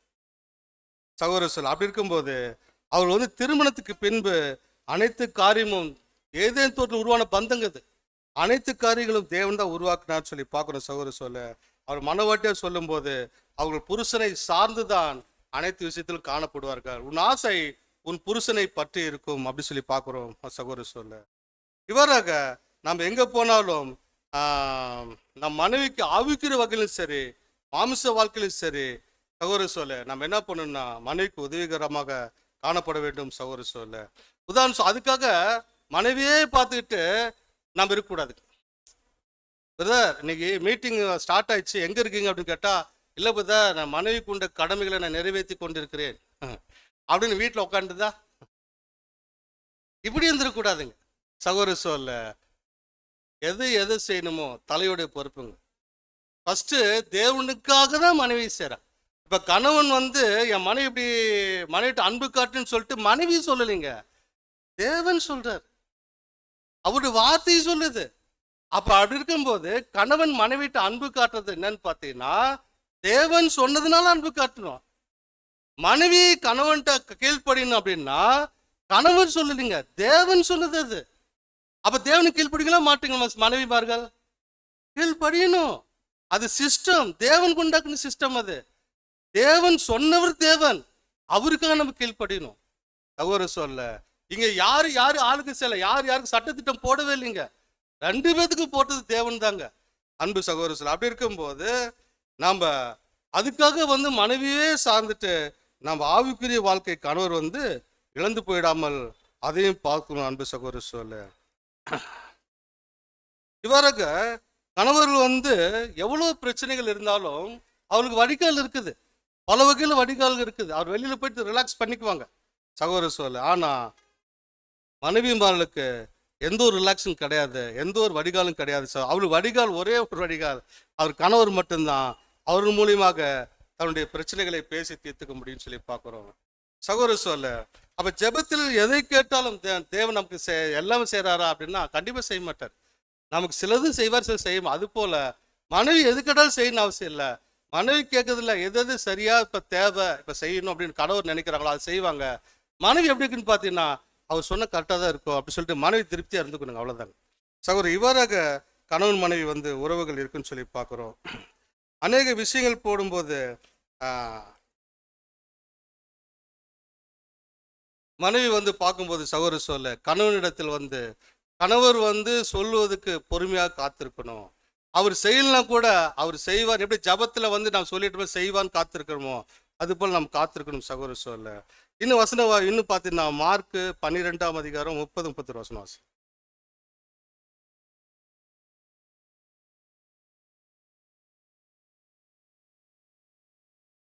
உன் தேவனாகிய கர்த்தரிடத்தில் உன் முழு இருதயத்தோடும் உன் முழு ஆத்துமாவோடும் உன் முழு மனதோடும் உன் முழு பலத்தோடும் அன்பு கூறுவாயாக என்பது பிரதான கற்பனை. மனைவிட்ட வந்து முழு பலத்தோடு அன்பு கூறுன்னு சொல்லி அன்பான கட்டளையா? உன் தேவனாய கர்த்தரிடத்தில் உன் முழு இருதயத்தோடும் உன் முழு ஆத்துமாவோடும் உன் முழு மனதோடும் உன் முழு பலத்தோடும் அன்பு கூறுவாயாக என்பது பிரதான கற்பனை. இதற்கு ஒப்பாய் இருக்கிற 2ஆம் கற்பனை என்னவென்றால், உன்னிடத்தில் நீ அன்பு கூறுவது போல பிறனிடத்திலும் அன்பு கூறுவாயாக என்பதே. பேசிக் தாங்க. மனைவி சொல்றதுக்கு நான் அன்பு கூர்ந்தே ஆகணுமான்னா சாதாரண மேற்றுங்க. உன்னிடத்தில் அன்பு கூறு, பிறனிடத்தில் அன்பு கூறு, தேவன் கொடுத்த வார்த்தை. மனைவி யாரு? சகோதர சொல்ல உனக்காகவே உழைக்கிற, உனக்காகவே வாழ்ந்து கொண்டிருக்கிற ஒரு ஜீவன், உன்னுடைய உதவியாளர், உன்னுடைய துணையாளர், அவருடைய அன்பு கூறுங்க. உன்னை போல பிறனை நேசி அப்படின்னு சட்டம் இருக்கும்போது தன் மனைவிடத்தில் நாம் அன்பு காட்ட வேண்டும். சகோதர சொல்ல நாம வந்து மனைவிட்ட எந்த அன்பும் காட்டுறதில்ல. அவனுக்கு தலை வலிச்சாலும் கேட்கறதில்ல, என்ன பிரச்சனை என்னன்னு கூட கேட்கறதில்ல. ஆனா ஆவிக்குரிய வாழ்க்கையில வந்துட்டு என்ன பண்றாங்க, ஒரு சகோதரிக்கோ ஒரு சகோதரிக்கோ உடம்பு சில என்ன பண்றாங்க, ஐயோ பிரதர் என்னாச்சு, ஐயோ சிஸ்டர் என்னாச்சு, ஒரு வார்த்தை ஃபோன் பண்ணலாமில்ல, எங்க ஹாஸ்பிட்டல் போயிட்டீங்களா என்ற ஒரு சொல்லியிருக்கலாம்ல ஒரு வார்த்தை, இப்போ எங்க இருக்கிறீங்க, இப்போ பரவாயில்லையா உடம்பு எப்படி கேட்குறீங்க. அதே மாதிரி மனைவிக்கு வீட்டில் அந்த கேட்குறோமா? என்னது மாயமாலம்? அன்பு சகோதர சொல்ல வேறவங்களுக்குன்னா நம்ம நடிக்கிறோம் இல்லைங்களா? என்னாச்சு என்னாச்சு பதற மாதிரி காமிச்சுக்கிறோம்.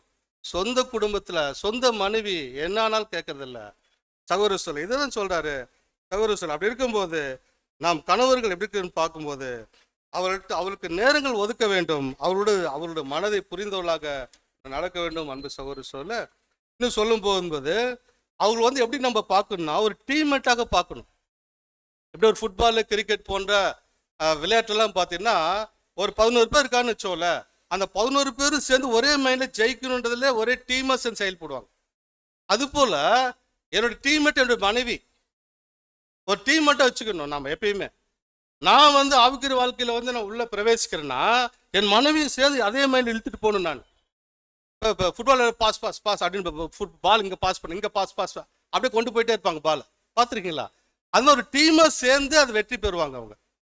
அதுபோல் கணவர்கள் மனைவி எப்படி பார்க்கணும்னா ஒரு டீம்மேட் போல ஒரு டீம் ஸ்பிரிட் அவங்களுக்குள்ள செயல்படணும். சகோதர சொல்ல இவ்வாறாக அவர் செயல்படணும். உதாரணம் சொல்ல போனால் மனைவி நம்மகிட்ட நிறைய ஆவிக்கிற வகையில் நிறைய கேள்வி கேட்குறாங்க, நிறைய பேசுகிறான்னு வச்சோல, வாங்க அவளுக்கு வாய்ப்பை ஏற்படுத்தி கொடுக்கணும். ஒரு கணவர் வா சபைக்கு வா, அங்கே பெரேன் ஸ்டடி இருக்குது, சாட்சி கூட்டம் இருக்குது, துதி ஆராதனை இருக்குது, சத்திய பாடங்கள் இருக்குது, கலந்தாய்வு இருக்குது, சகோதர சொல்ல ஐக்கியம் இருக்குது, ஆவிக்குரிய கூட்டங்கள் இருக்குது. இதெல்லாம் மனைவியை இணைத்து கொள்ள வேண்டும். மனைவியை சேர்த்தணும். சகோதர சொல்ல இணைக்கணும். அன்பு சகோதர சொல்ல அவ பாருங்க நான் மட்டும் வந்தா போதும் அப்படி இருக்கக்கூடாது. ஏபதா நீங்க வீட்டில் இல்லை நான் வந்தா போதும் அப்படி இருக்கக்கூடாது. முடிஞ்ச அளவு அநேக விஷயங்கள்ல வந்து மனைவிகளை வந்து கணவன்மார்கள் ஆவிக்கிற வகையிலும் அவ்வளவு வாய்ப்புகளை ஏற்படுத்தி கொடுக்க வேண்டும். அன்பு சகோதர சொல்ல அதுதான் நம்ம ஜபத்தை தடைவராது இருக்கும்படின்னு சொல்லி பார்க்கிறோம். நீதிமொழிகள் 18:22.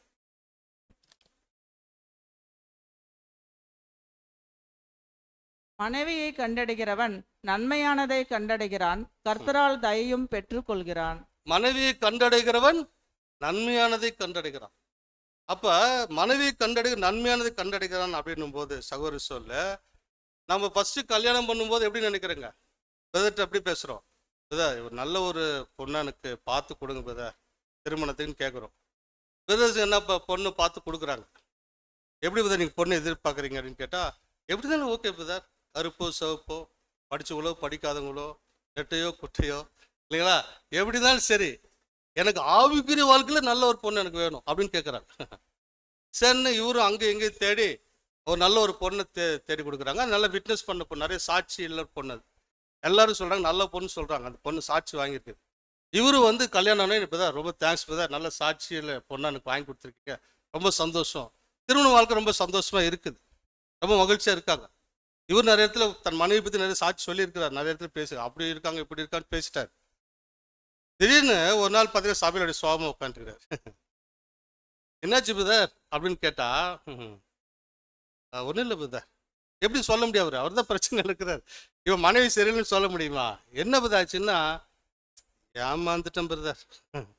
எப்படி ஏமாந்துட்டீங்க அப்படின்னா வீட்டுக்கு வந்து பாருங்க பிரதர், வீட்டிலே இருக்க முடியல பிரதர், ஏப்பாப்பா நொய் சண்டை வேலை சண்டை பிரதர், வீட்டுக்கு போய் வெளியிலே சுற்றிட்டு இருக்கிறேன் பிரதர், பாருங்க சபையில் உட்காந்து எப்படி வீட்டுக்கு போய் யோசிச்சுட்டு இருக்கிறேன் பிரதர்.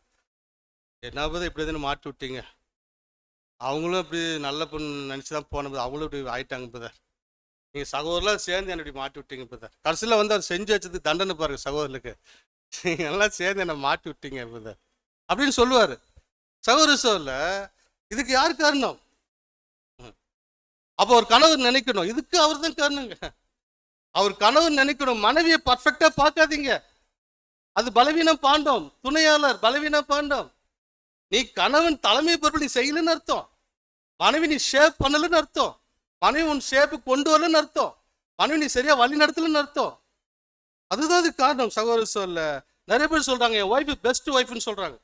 அப்படின்னா அவங்க வந்து வானத்தில் துபேன்னு கூச்சு வந்தவங்களா பெஸ்ட் ஒய்ஃப்ன்றாங்க?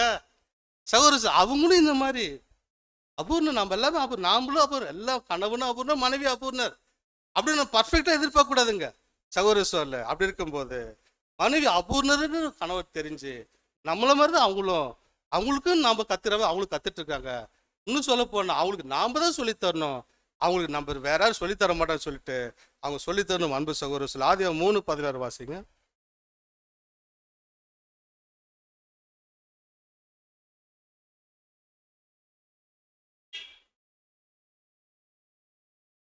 அவர் ஸ்திரியை நோக்கி, நீ கர்ப்பவதியாய் இருக்கும்போது உன் வேதனை மிகவும் பெருக பண்ணுவேன்.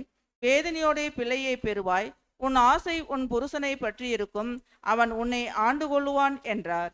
சார் அந்த வாசம் திரும்ப எதுக்கு வாசிக்கிறோம்னா, அப்ப கணவர் நினைக்கணும் மனைவியோட ஆசை புருஷனை பற்றி இருக்குது அப்படின்னு சொல்லும்போது, கணவன் தான் மனைவி வந்து உனக்கு கொடுத்த மனைவி நல்ல மனைவி தான், உனக்கு வந்த பெண் நல்ல பெண் தான். அது நீங்க அதுக்கப்புறம் வழி நடத்தல. அவங்க அப்பாட்ட கேட்டுப்பாங்க, பேரண்ட்டை கேட்டுப்பாருங்க, பெற்றோர்கிட்ட கேட்டுப்பாருங்க, என் மனைவி என் புள்ள ஏன்டோக்கு நல்லா தான் இருந்தா அப்படிதான் சொல்லுவாங்க.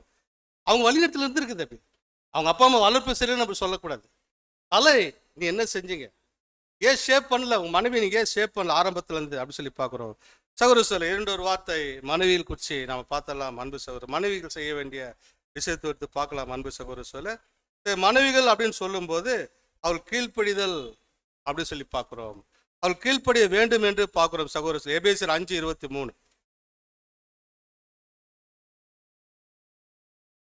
மனைவிகளுக்கான ஒரு சில வார்த்தைகள். எபேசியர் 5:23 கிறிஸ்து சபைக்கு தலையாய் இருக்கிறது போல புருஷனும் மனைவிக்கு தலையாய் இருக்கிறான். அவரே சரீரத்திற்கும் இரட்சகராய் இருக்கிறார். இந்த கொள்கை மனைவி நினைச்சுக்கணும். நமக்கு தலை யாரு? கணவர். ஒவ்வொரு மனைவியிலும் நினைக்கணும், நான் துணையாளர் தான், நான் சரீரம் தான். இப்போ என் சரீரம் எனக்கு சொல்லி தருவேன், என் தலை எனக்கு சரீரத்தை இயக்குமா? என் தலை தான் என் சரீரத்தை இயக்கும், என் சரீரம் என் தலை இயக்காது. என் சரீரம் தலை இயக்குச்சுன்னா வேற மாதிரி போயிடும் இல்லைங்களா? சகோதர சொல்ல அப்போ ஒவ்வொரு மனைவிகளும் என்ன நினைக்கணும்னா, எனக்கு தலை என் கணவர் என்பதை மனதார் நினைக்கணும். சகோதர சொல்ல அப்படி இருக்கும்போது இந்த சரீரம் இந்த தலைக்கு கீழ்பட்டு தான் இருக்குது. தண்ணி வேணும்னு சொல்லி இந்த தலை சொன்னிச்சுன்னா கை போய் தண்ணி எடுத்து பாட்டில் திறந்து கொடுக்குது, இப்படி கொடுக்குது. சகோதர சொல்ல கீழ்பட்டு இருக்குது. எவ்வளவு சிஸ்டமேட்டிக்கா தேவன் நமக்கு வச்சிருக்கிறாரு, அடையாளத்துக்கு இப்படி வச்சிருக்கிறாரு. சகோதர சொல்ல அப்படி இருக்கும்போது கீழ்ப்படுதல் கூட ரொம்ப முக்கியம். அதுல 22 வசனம் வாசி. ஆதியா எபேசியர் 5:22 மனைவிகளே கர்த்தருக்கு கீழ்ப்படுகிறது போல உங்கள் சொந்த புருஷருக்கு கீழ்ப்படியுங்கள். மனைவிகளே கர்த்தருக்கு கீழ்ப்படியது போல சொந்த புருஷருக்கு கீழ்ப்படியுங்க. நீங்க புருஷருக்கு கீழ்ப்படிய நினைக்க கூடாது, கர்த்தருக்கு கீழ்ப்படுகிறது போல. அன்பு சகோதர சொல்ல மனைவிமார்கள் சகோதரிகள் எப்படி இருக்குன்னா, என் கணவருக்கு நான் கீழ்ப்படுகிறது கர்த்தருக்கு கீழ்ப்படுகிறது போல அப்படின்னு நினைக்கணும். சகோதர சொல்ல கர்த்தருக்கு கீழ்ப்படியது போல உன் சொந்த புருஷருக்கு கீழ்ப்படியுங்கள் அப்படி சொல்லி பார்க்குறோம். அதுக்காக எப்போ பாரு பைபிள் படிச்சுட்டு பாட்டு பாட்டு வசனம் வாசிட்டு இருக்கும்போது, கணவர் அவசரமாக கிளம்பும் போது, ஒரு மீட்டிங் போகும்போது, ஒரு வேலையாக இருக்கும்போது, அது போது எங்கம்மா வச்சு அது பொருள் எங்கன்னு கேட்டால், அண்ணா என்ன பண்ணிட்டுக்கிறேன், பைபிள் படிச்சுக்கிறேன், டிஸ்டர்ப் பண்ண மாட்டீங்க. அண்ணா ஏமா சாப்பிட்லாமா அப்படின்னா, நான் என்ன பண்ணிட்டுக்கிறேன், ஜெபம் பண்ணிட்டுக்கிறேன், டிஸ்டர்ப் பண்ணாதீங்க. ஏமா நான் இப்போ ஆஃபீஸ் கிளம்பிட்டுமா, பேக் எங்கே வச்சேன், என் பேக் அந்த இதில் ஃபைலில் காணோம், என்னங்க டிஸ்டர்ப் பண்ணுறீங்க, என்னங்க பண்ணுறீங்க, நீங்கள் ஒரு புது சிஸ்டியாங்க, நான் ஜெபம் பண்ணிட்டு வேணா எழுந்து வரட்டுமா, நான் இப்போ அப்படிலாம் பேசக்கூடாதுங்க. சகோதர கீழ்ப்படிதெல்லாம் எல்லாவற்றிலையும் கீழ்ப்படிந்திருங்க. சகோதர சொல் அப்போ கணவனுக்கு செய்ய வேண்டிய கடமைகளுக்கு அவர் கீழ்ப்பட்டுக்கணும். அன்பு சகோதர சொல் தேவைகளை சந்திக்கும் சொல்லி பார்க்குறோம். அதுல 24 வசனம் வாசிங்க. எபேசியர் 5:24 ஆகையால் சபையானது கிறிஸ்துவுக்கு கீழ்ப்படுகிறது போல மனைவிகளும் தங்கள் சொந்த புருஷருக்கு எந்த காரியத்திலேயும் எப்படி பாருன்னா, சபை கிறிஸ்து கீழ்ப்படிது. உண்மையா பொய்யா? நாம கிறிஸ்து கீழ்படுறோமா இல்லையா? கீழ்படுறோம். சபை கிறிஸ்து கீழ்ப்படியது போல எல்லா விதத்திலும் மனைவி புருஷனுக்கு கீழ்ப்படியணும். இது ஒரு மாடலுங்க. இது திவ்ய ஒழுங்கு. இந்த ஒழுங்கு யாராலையும் மாற்ற முடியாது. இந்த ஒழுங்குக்குள்ள வரவங்க இந்த சட்டத்தை கடைபிடிச்சு தான் ஆக வேண்டும். இல்லைன்னா அவன் ஜெயம் பெற முடியாது. இதுக்கும் ஆவிக்குரிய சபைக்கும் நிறைய தொடர்பு இருக்குது. இங்கதான் நம்ம செலக்ட் ஆகிறோம், இதுலதான் ரெடி ஆகணும். அதுக்கு சகோதர சொல்ல ரொம்ப தொடர்பு இருக்குது அப்படி சொல்லி பார்க்கிறோம். அதுல எபேசியர் 5:33 வசனம் வாசி. எப்படியும் உங்களிலும் அவனவன் தன்னிடத்தில் அன்பு கூறுவது போல தன் மனைவியின் இடத்திலும் அன்பு கூற கடவன். மனைவியும் புருஷனிடத்தில் பயபக்தியா இருக்க கடவள். மனைவி புருஷனிடத்தில் பயபக்தியா இருக்க கடவன் அப்படின்னு சொல்றதை நான் பார்க்குறோம். சகோதர சொல்ல அப்படின்னா புருஷர்கள் மனைவிகள் பூச்சிக்கணுமா? சில வீட்டெல்லாம் பார்த்தீங்கன்னா அவரு 7 மணிக்கு தூங்கிட்டு இருப்பார், அந்த அம்மா வந்து காலைல நேரத்துக்கு தலையை குளிச்சுட்டு அப்படியே ஒரு சுற்றி சாம்பிரான்லாம் போட்டுட்டு காலை தொட்டு கும்பிட்டு அதுக்கப்புறம் சார் காஃபிங்க அப்படின்னு சொல்லி வைப்பாங்க. அந்த மாதிரியா பூஜைக்குன்னுப்பா அவளை பயபக்தியாக நடக்கிற எப்படி சகோதர சொல்லு அது நம்ம கண்டுபிடிக்கணும். மனைவியில் எப்படி கணவனுக்கு பயபக்தியாக நடக்க வேண்டும் என்றால் சகோதர சொல்ல கண்டுபிடிக்கணும். மார்க் 12:30-31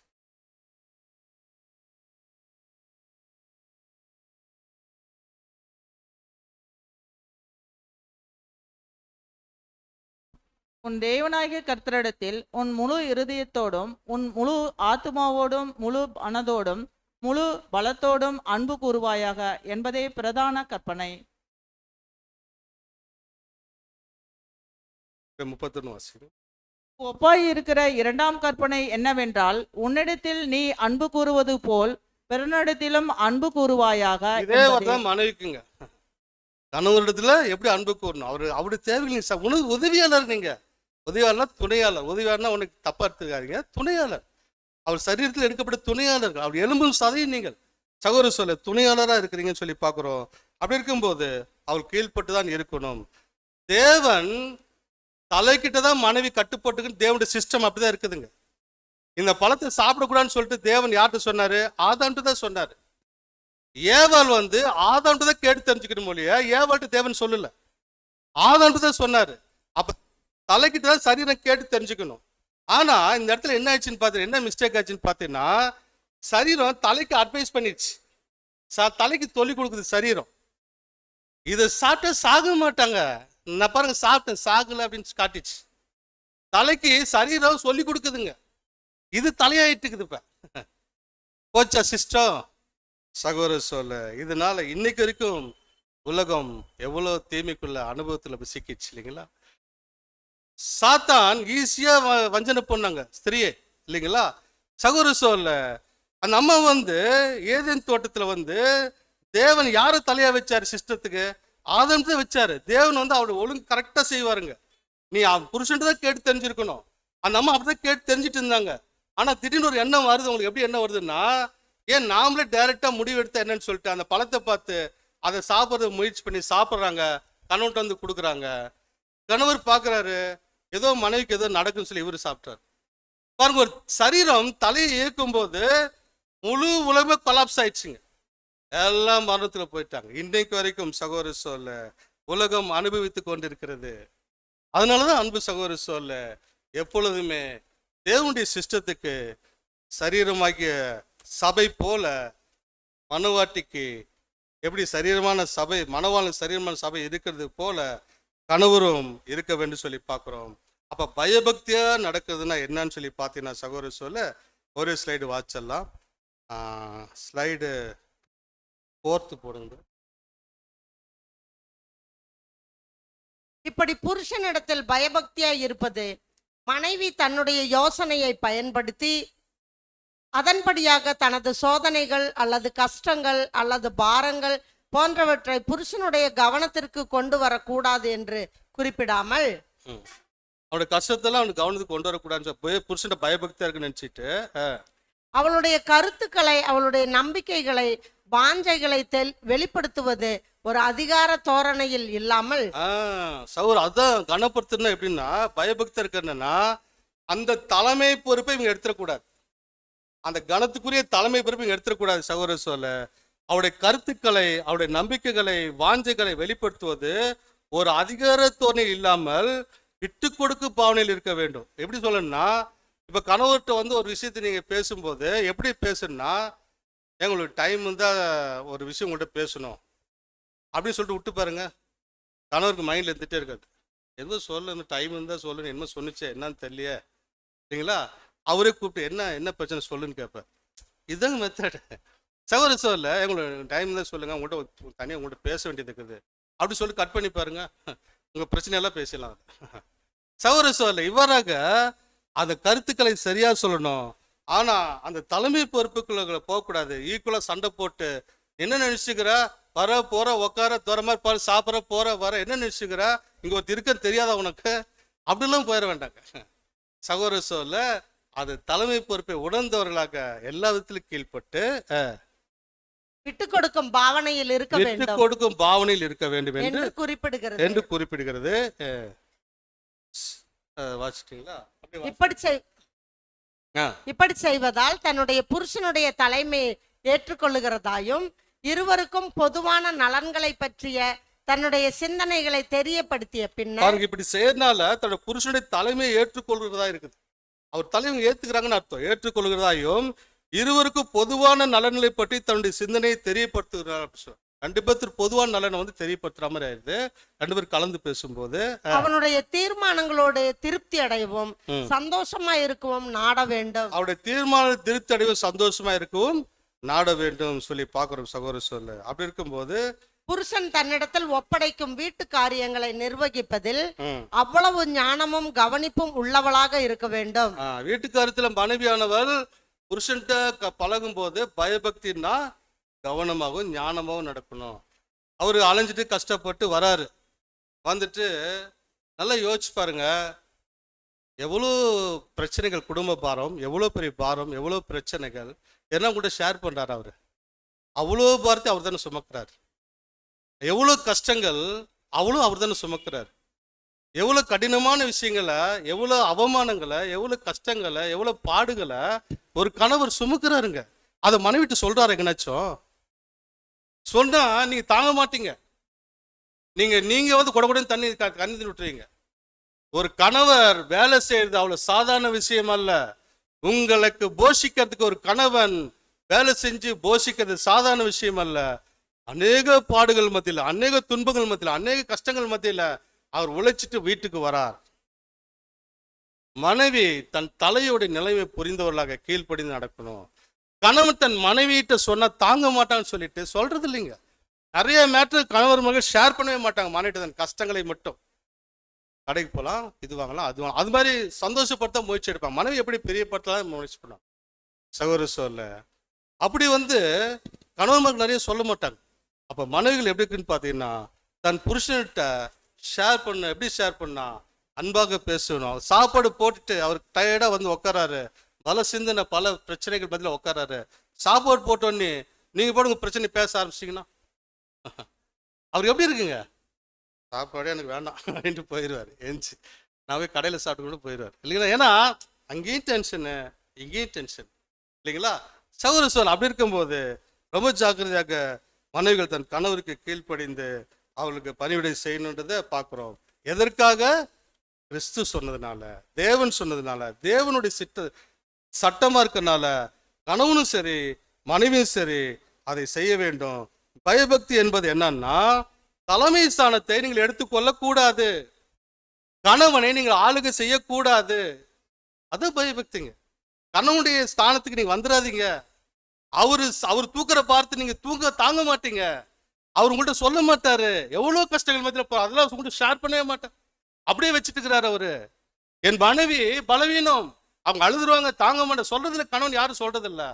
அவருக்கு செய்யற வேலையில் எவ்வளவு கஷ்டம் தெரியுமா? உயிருக்கு போராடிட்டு வேலை செய்யற கணவர்லாம் இருக்காங்க தெரியுங்களா? உயிரை பணைய வச்சு வேலை செய்யற கணவர்லாம் வேலை செஞ்சுக்கிறாங்க. நீங்க வீட்டுல இருந்து நம்ம கணவர் அன்பு காட்ட நீங்க அழுகுறீங்க. சகோதர சொல்ல, கணவர்களை நீங்கள் மதித்து நடக்கணும். அன்பு சகோதர சொல்ல, இவ்வாறாக நாம் எப்படின்னா கணவருக்கு கீழ்பட்டவர்களாக நாம் இருக்கணும் அப்படி சொல்லி பார்க்கிறோம் சகோதர சொல்ல. ஆதியா 3:16 வாசிங்க. அவர் ஸ்திரீயை நோக்கி, நீ கர்ப்பவதியாய் இருக்கும்போது உன் வேதனை மிகவும் பெருக பண்ணுவேன், வேதனையோடு கூட பிள்ளை பெறுவாய், உன் ஆசை உன் புருஷனை பற்றி இருக்கும், அவன் உன்னை ஆண்டு கொள்ளுவான் என்றார். சரி, கணவன் ஆசை பற்றிக்குன்னா மனைவி செய்யற ஒரு வேலைகளை அப்ரிஷியேட் பண்ணுங்க. ஒரு காஃபி வச்சா நல்லா இருக்குன்னு சொல்லுங்க, ஒரு சாப்பாடு செய்ய நல்லா இருக்குன்னு சொல்லுங்க. இதெல்லாம் நான் பேசுறேன், நான் பர்ஃபெக்ட் இல்லைங்க, நானும் இதில் கத்துட்டு இருக்கிறேங்க. நானும் அபூர்ணதாங்க, நானும் அதுல வீக், நானும் தவறு செஞ்சுதான் இருக்கிறேங்க. சகோதர சோர்ல ஒரு பிரதர் இப்படிலாம் பேசுறாரு, பர்ஃபெக்டா இருக்கிறாரு அப்படி நினைச்சிடாதீங்க. நான் உங்களை போல கேட்டுக்கொண்டு இருக்கிறேன், பேச பேச நானும் கேட்டுக்கொண்டு, படிக்க படிக்க நானும் படித்து கேட்டுக்கொண்டு இருக்கிறேன். சகோதர சோர்ல அப்படி இருக்கும்போது மனைவி ஒரு சமைச்சாங்கன்னா, இது என்னது சாப்பாடு இப்படி இருக்குதுன்னு நினைக்காதீங்க. ஒரு காஃபி வச்சா இது என்ன எப்படி நினைக்காது, நல்லா இல்லைன்னா கூட குடிச்சிருங்க. அது நல்லா இல்லைன்னா கூட அப்படி வச்சுட்டு அப்படி குடிங்க. சகோதர சோல். அதே நீங்க வெளியில போறீங்க, ஒரு சகோதர சகோதரி வீட்டுக்கு போறீங்க, ஒரு உதாரணம் சொல்றீங்க, தப்பா எடுத்துக்காதீங்க. ஒரு சகோதர சார் வீட்டுக்கு போறீங்க, அங்க காஃபி கொடுக்குறாங்கன்னு வச்சோம்ல, அது நல்லா இல்ல. என்ன பண்ணுவீங்க? நல்லா இல்லைன்னு சொல்லுவீங்களா? இதுதான் காஃபி நல்லா இருக்கு. நல்லா இருக்கு சிஸ்டர். ஒரு பாதி குடிச்சு குடிக்க முடியாது, தடுமாற்றி நின்றுக்கிறாரு. மீதி காஃபி டம்ளர்லேயே இருக்கு, அப்படியே வச்சுக்கிறாரு. குடிக்க முடியல அவரால், எப்படியே வச்சுக்கிறாரு. நல்லா இல்லை சார், என்னாச்சு காஃபி குடிக்கலன்னா? நல்லா இருக்கு. அப்புறம் நல்லா இருக்கு, அருமையாக இருக்கு சிஸ்டர், எப்படி வச்சிங்க அப்படின்ட்டு கடகடன்னு குடிச்சிட்டாரு. வேற வழி இல்லை. டீ வச்சுட்டு அவன் மனுஷன் என்ன நினைப்பாரு? மனைவி டீயே பரவாயில்லப்பா இல்லை நினைப்பாரு, நினைக்க மாட்டாங்களா? கண்டிப்பா நினைப்பாருங்க. அப்ப வீட்டுல அவங்க என்ன செஞ்சாலும் ஒரு புகழ்ச்சி, ஒரு பாராட்டை கொடுங்கள் அவர்களுக்கு, தப்பு இல்லை. ஒரு சின்ன சின்ன பாராட்டுக்கு அவங்கள வந்து வளர்த்தோம், ஆவிக்கிற வழி சொல்லி மாமிச வகையிலும் சரி அவளை வளர்த்து. சரி, நாம எல்லாம் பர்ஃபெக்டா செய்யறோமா? நான் எல்லாம் எல்லாமே சூப்பரா செய்யறோமா? நம்மகிட்ட எத்தனை குறைகள் இருக்குது? நம்மள ஒருத்தர் மட்டும் திட்டம் நம்ம எப்படி இருக்கு? நமக்கு சகோதரர் அவ ஒவ்வொரு விஷயத்திலும் நம்ம பாராட்டுகளை கொடுக்க வேண்டும் சொல்லி பார்க்குறோம். அது மாதிரி சாப்பிடும்போது கூட சகோதரர் சொல்ல ஒரு சகோதரர் வந்து அந்த மாதிரி ஒரு சகோதர வீட்டில் காஃபி குடிச்சிட்டு என்ன சொல்றாரு, வெளியில வந்து ஏதோ ஒரு நல்ல டீ கடையை விடுங்க, ஏதோ ஒரு நல்ல காஃபி சாப்பிட்டு போலாங்கிறாரு. ஏங்க இப்பதான் சாப்பிட்டீங்களா? என்ன இல்லை சாப்பிட்டேன், ஏதோ இன்னொரு காஃபி சாப்பிடணும் போல எனக்கு இருக்குது அப்படிங்கிறாரு. அப்படின்னு என்னங்க திருப்தி ஆளுன்னு அவருக்கு. சகோதர இவராக நாம் ரொம்ப ஜாக்கிரதை மனைவி விஷயத்தில் சொல்லி பார்க்கும்போது அவள்கிட்ட செய்ய வேண்டிய விஷயத்தில் சில அப்ரிஷியேட் பண்ணுங்க, ஒரு பாராட்டுகளை கொடுங்க, சின்ன சின்ன பாராட்டு கொடுங்க அப்படின்னு சொல்லி பார்க்குறோம். சகோதர சொல்ல இந்த மாதிரி சின்ன சின்ன விஷயத்தில் கணவன்மார்கள் வந்து மனைவிடத்தில் அன்பு செலுத்துது. இப்படிதாங்க அன்பு செலுத்துது. சும்மா அன்பு காட்டுனா கண்ணு மணி முத்தே பவுல் அப்படி பேசிக்கிறது அன்பா? சகோதர சொல்ல கிரியில செயல்ல அவளை சந்தோஷப்படுத்தணும். இல்லா உங்களுக்காகவே ஒழிச்சிட்டு இருக்கிற அந்த ஜீவன், உங்களுக்காகவே வாழ்ந்துட்டு இருக்கிற ஜீவன், அது இறந்துச்சுன்னா தனியா கணவன் மட்டும் இருந்துட்டாருன்னா அவர் வாழவே முடியாதுங்க. பார்த்துருக்கீங்களா? ரொம்ப கஷ்டங்க. அவர் கணவர் தனியெல்லாம் வாழவே முடியாதுங்க. அப்படி அந்த ஜீவன் கூடவே இருந்த ஜீவனை உயிரோடு இருக்கிறப்ப அப்ரிஷியேட் பண்ணுங்க, பாராட்டுங்க, தப்பு இல்லையே. உங்கள் தேவன் நமக்கு உருவாக்குனது தானே, நமக்கு உருவாக்கு தேவன் தானே கொடுத்தது ஏற்ற ஜோடி. தேவனு சட்ட திட்டம் கட்டளை தானே கடைபிடிக்கிறோம். மனைவிடத்தில் அன்பு கூறுங்கள், தப்பு செய்யலையே.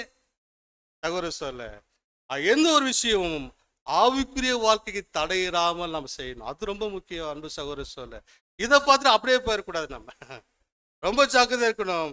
ஆவிக்குரிய விஷயத்துல எந்த தடையும் வரக்கூடாது. சகோதர சொல்ல மனைவிகளை எல்லா விஷயத்திலும் கூட்டி சேர்த்து அவள் ஆவிக்குரிய வகையிலும் அவளுக்கு தேவைகளை செய்யணும். நான் இந்த வசனத்துக்கு இப்படி பேசணும், இது அர்த்தம் இப்படி நான் நினைக்கிறேன்னா, வா சபையில பேரன் செடி போகுதுன்னா வந்து நீ பேசு, நீ சத்தியம் டிஸ்கஸ் பண்ண, நீ வந்து பேசு, உனக்கு கருத்து சொல்லு, அதுக்கு வாய்ப்பை ஏற்படுத்தி கொடுங்க. இவ்வாறாக மாம்ச பிரகாரமும் ஆவி பிரகாரம் இருக்கணும். மனைவியானவள் கணவனுக்கு கீழ்ப்படியணும், தலை கணவன் தான் கீழ்ப்படியணும். அது மட்டும் இல்ல தலைமை ஸ்தானத்தை எடுக்கக்கூடாது, பயபக்தியா இருக்கணும். சகோதர சொல்ல இவ்வாறாக தெய்வீக திட்டத்தில் கணவன் மனைவி உறவு இருப்பது என்பதை நான் நன்கு உணர்ந்து இப்படிப்பட்ட வாய்ப்பு கொடுத்த தேவனுக்கும் நம்முடைய கர்த்தராகிய இயேசுவுக்கு நன்றிகளை ஸ்தோத்திரங்களை தெரிவித்துக் கொண்டு வாய்ப்பு கொடுத்த சபையாருக்கு நன்றிகளை தெரிவித்துக் கொள்வோம். தேவன் தான் ஆசீர்வதிப்பாராக.